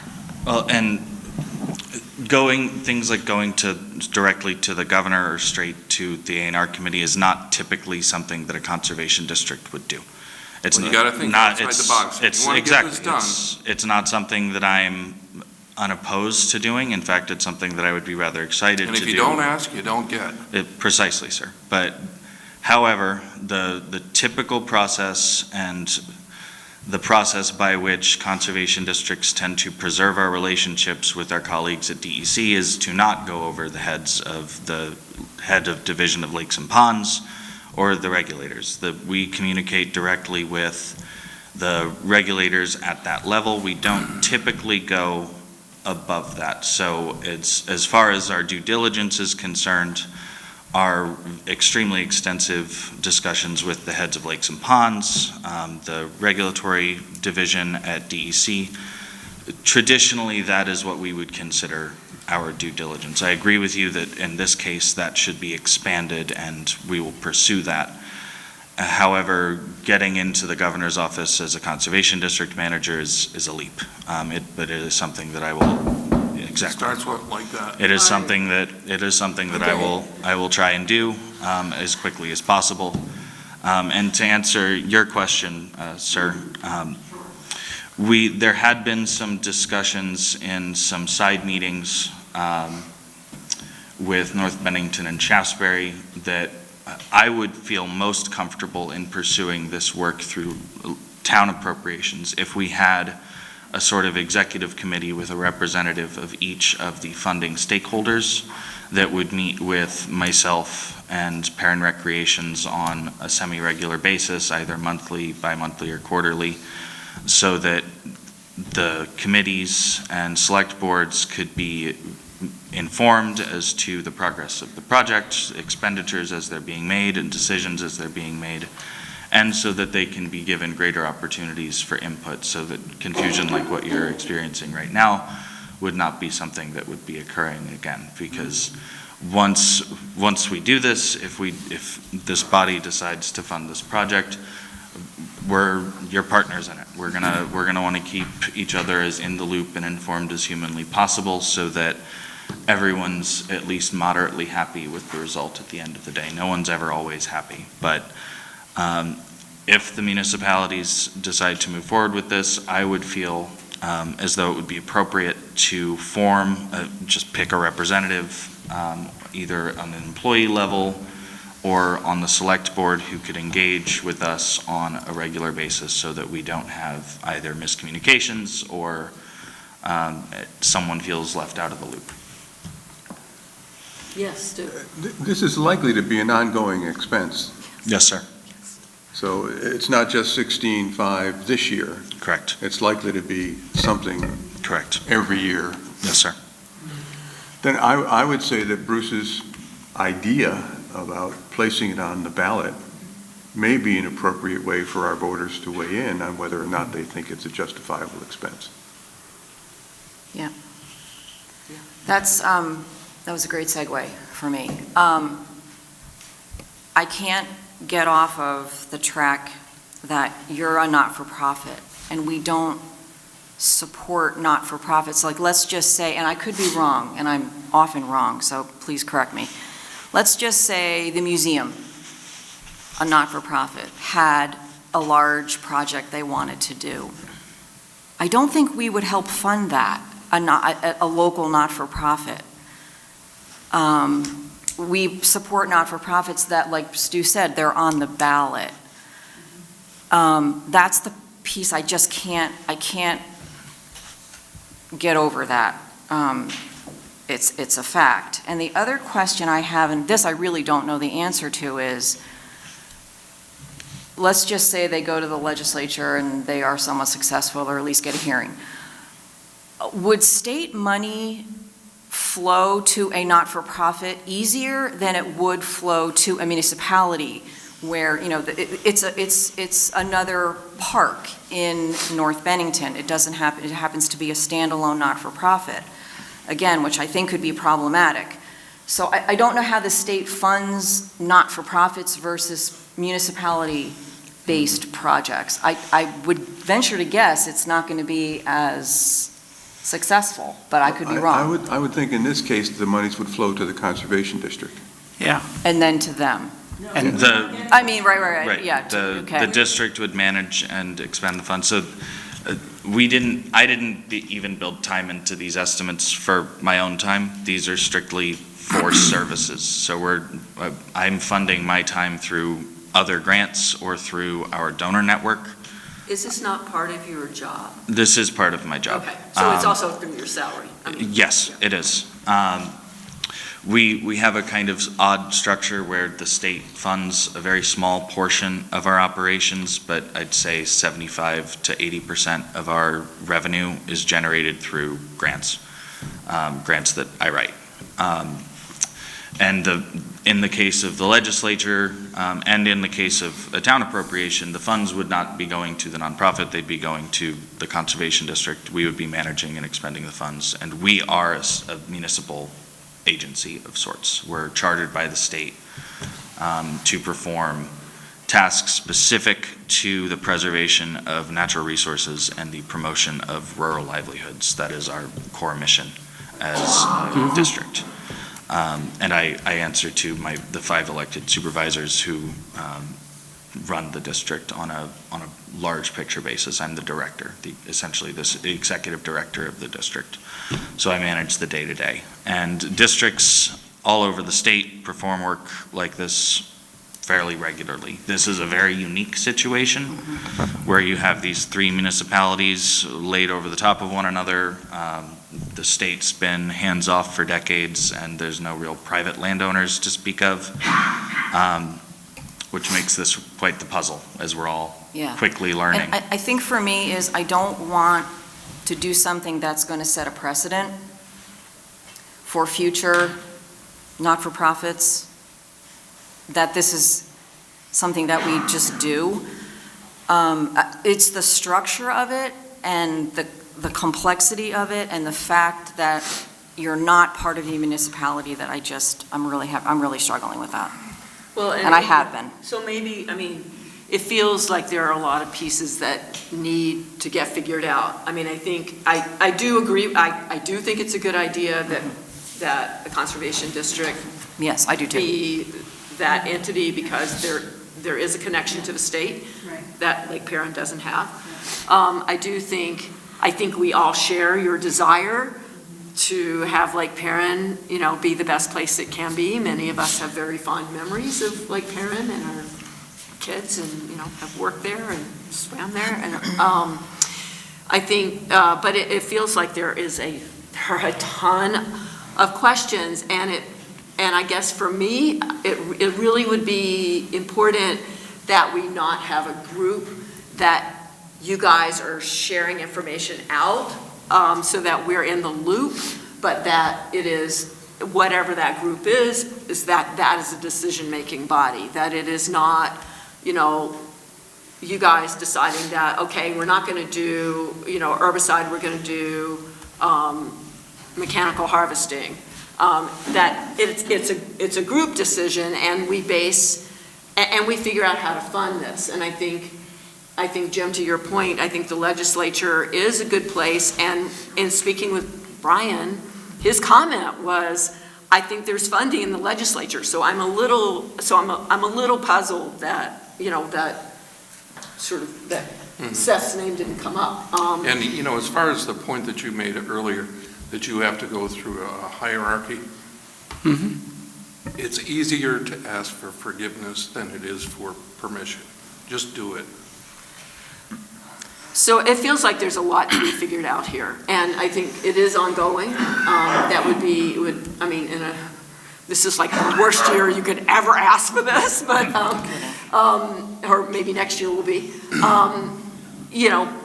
But it's an ongoing commitment that we just there are a ton of questions. I don't know. Yeah.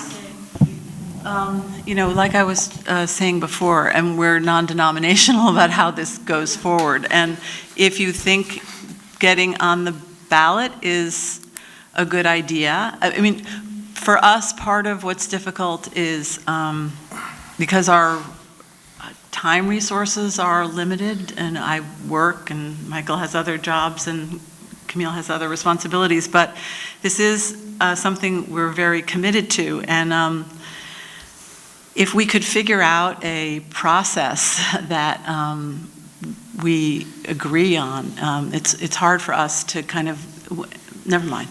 We'd like to figure out a process that will result in, not a guarantee of anything, but that we all agree that the process is a process that we feel comfortable with, so that we can try to move forward in a way where we're kind of adding to that, to the momentum there. If getting on the ballot seems like something that you feel would be a better way to connect what we're looking for with community input, we would do that. Would be something we would try to do. Before you go on the ballot, I think you have to have some details. But I also was told that we cannot put this on the ballot. You're not a social service organization, so therefore you don't go on the ballot. You won't go on the social service list. Oh, well, we were told we can't go on the ballot a while ago, so we just didn't even think about that as an option. So that's they cannot petition to be placed on the ballot because they are not a social service agency. This board can decide to place an item on the ballot. Exactly. That's what I was You don't need the petition part of it. Okay. But I would want to know. We'd want to know more. There are a bunch of questions. There are a bunch We'd still want to know. We all have to put it on our ballots. Shaftesbury. No, I think every town decides how it wants to do its own, or each municipality would make that decision. And the only unfortunate part about that is we only have until January 23rd to make that decision. Right. That's a drop dead deadline for us. And I want to make one more point with what you just brought up. And it sounds to me that you're looking to include us or part of us in your decision-making process. Yes. This is up to you. This is your leadership that has to get it done. It's not ours. And there was an adage that I heard up in Montpelier, my very first term, and it was, if you want to kill an idea, form a committee. This is up to you. This is your baby. Well, that's fine, but I do also feel the need or hear from people, yourselves and the other communities, that there's an interest in having some decision-making power over what happens if the money is raised, what processes are the communities willing to put their money down with. If, for example, this body was dead set against Procellacor, and you gave us the money, and we used it for Procellacor, would that, these are we're trying to create a sense of buy-in from the three communities, because I think long-term, that's to the benefit of the communities and the lake itself. But yes, we are taking leadership on this. It does feel like it's the reverse, though. It's figuring out what we're doing and then figuring,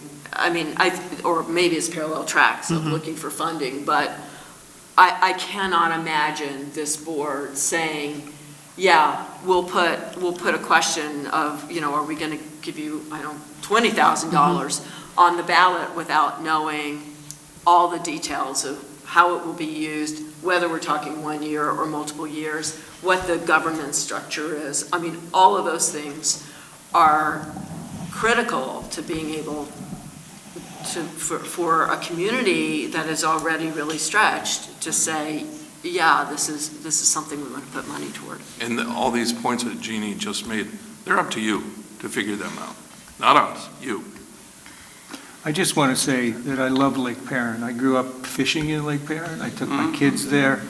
I spent a long time on the beaches, and to me, it's a great resource for our children of our community, and I want this to happen.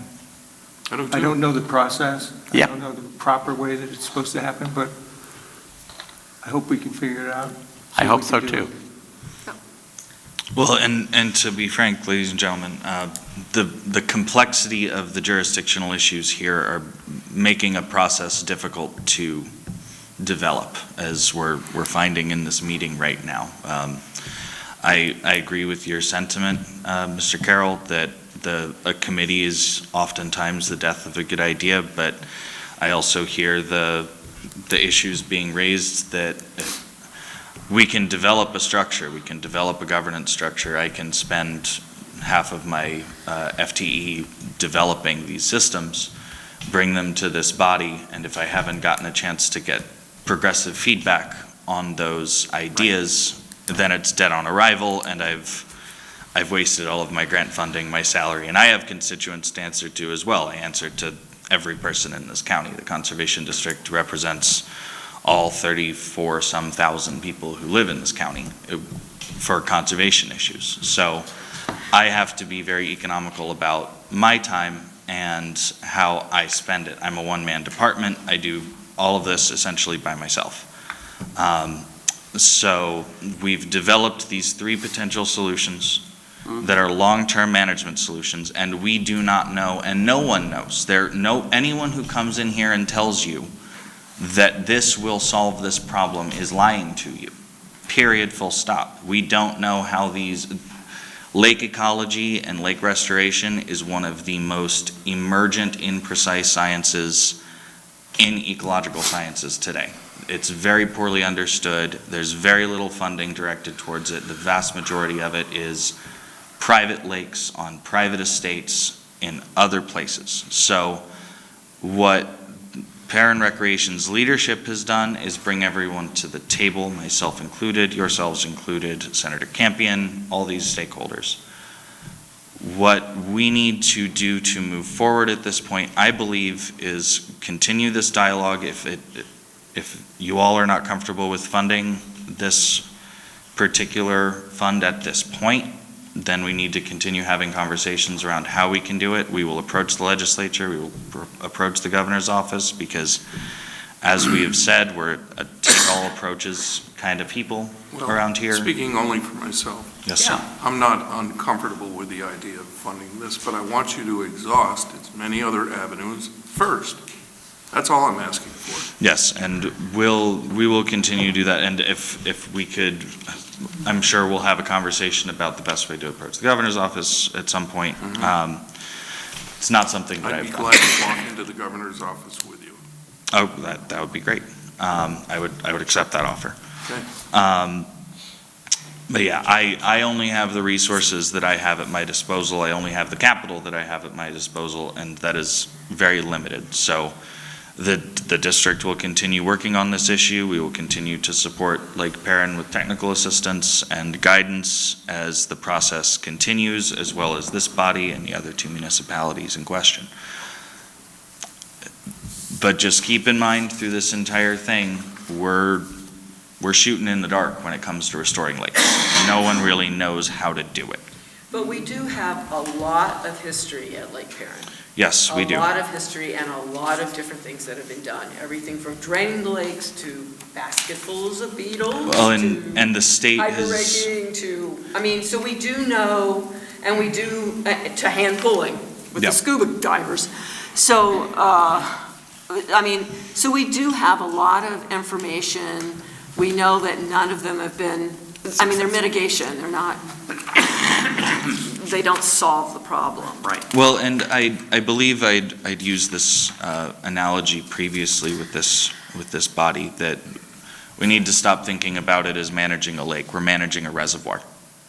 They're two different things. Lakes have ecological systems and processes that move sediment and reduce sediment and mechanisms for sediment capture higher in the watershed. Lake Perrin is a reservoir, so it needs to be maintained like a reservoir would be maintained. This bioaugmentation technology is one way to go about it, but traditionally reservoirs are dredged, and dredging is much more expensive. We're talking hundreds of thousands of dollars on a semi-regular basis. So we will continue to seek alternatives to that. But long-term, this is not a lake. It will continue to accrete sediment.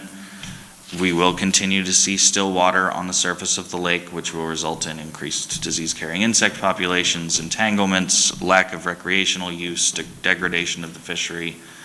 Keep going on down the list. And because Lake Perrin is a reservoir, and we're seeing these, look outside and see this winter, this is making it worse. You're getting more sediment into the watershed faster now. So this is something that there's a reason for the urgency, and it's because when ecological systems start to degrade, they start to degrade faster and faster and faster. So we want to intervene as soon as humanly possible, because every passing year this gets more expensive and it gets harder to do. We've heard that before this morning. Seems to be the theme of the day. I'm sure. It is the theme of the day. So I think that, we're around, you know how to reach us. We will take your guidance as to what to do next, specifically with Bennington and potential funding, or wait till next year, or whatever you choose to communicate with us. We will take those next steps when we hear from you. We will reach out to Mr. Carroll and try to find a time that we could meet in Montpelier and do a couple of meetings. They have been things that we're planning on doing. We also have been told by a couple of our state reps that we needed to do our due diligence locally before we went to the state. So, it's like, you know what I mean? Like, so the messaging is, we felt that we were doing what we needed to do first, and then we will make our trips up north. That's the same guidance I got from Right. DC. So we're here. Talk to you guys. Right, we're here talking to our local stakeholders to get the pulse of what's going on locally with the interest and support locally, and we will reflect that when we go upstate with our state representatives and let them know. Yeah, and I'm thinking they're going to ask way more questions than we did up there, so. Yeah.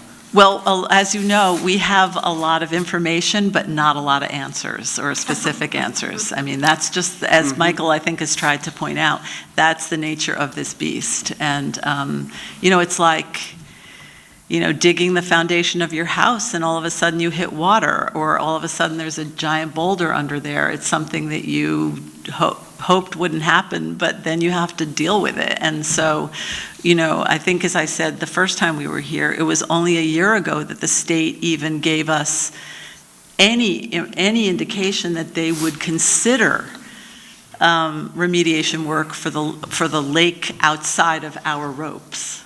And so so it's been, we've mobilized as much as we've been capable of doing since that kind of soft nod. And yes, I think things are shifting on the state level in terms of their interest in water resources outside of the Champlain Valley, and we will try to capitalize on that because we're outside of the Champlain Valley, so we need to. Yep. If I could just ask a question about the Lake Perrin recreation materials, or two, I only have two. Sure. One observation and one question. On the material we got regarding Lake Perrin recreation is the term OTPS. What the heck is OTPS? I have no clue. Other than personnel services. Okay, how about writing that out? It's just this, it's a term of art in budget doing, so I'm sorry. I thought it was spell it out. operations. Yeah. Okay. So it's everything but salaries. Okay, that's it. Let me just suggest. And secondly, Yes, sir. what you gave us was an expense budget. It's not a budget because it doesn't tell us anything about income. And a budget should have both an income section and an expense section. You're not the first agency that I have made this complaint to. I will make it now.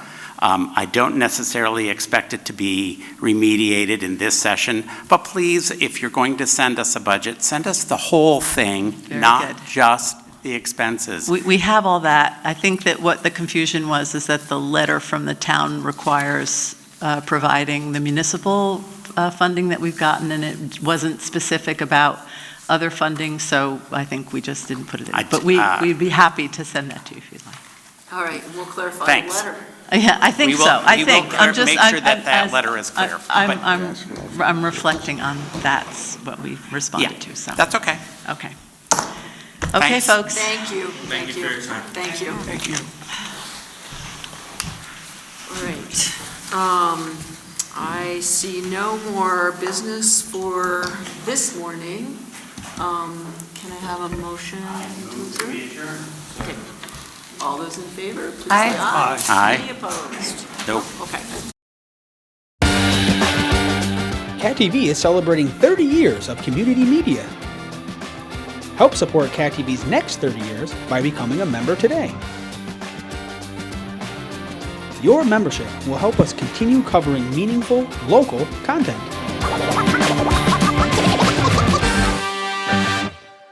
Thank you for supporting your local community media station.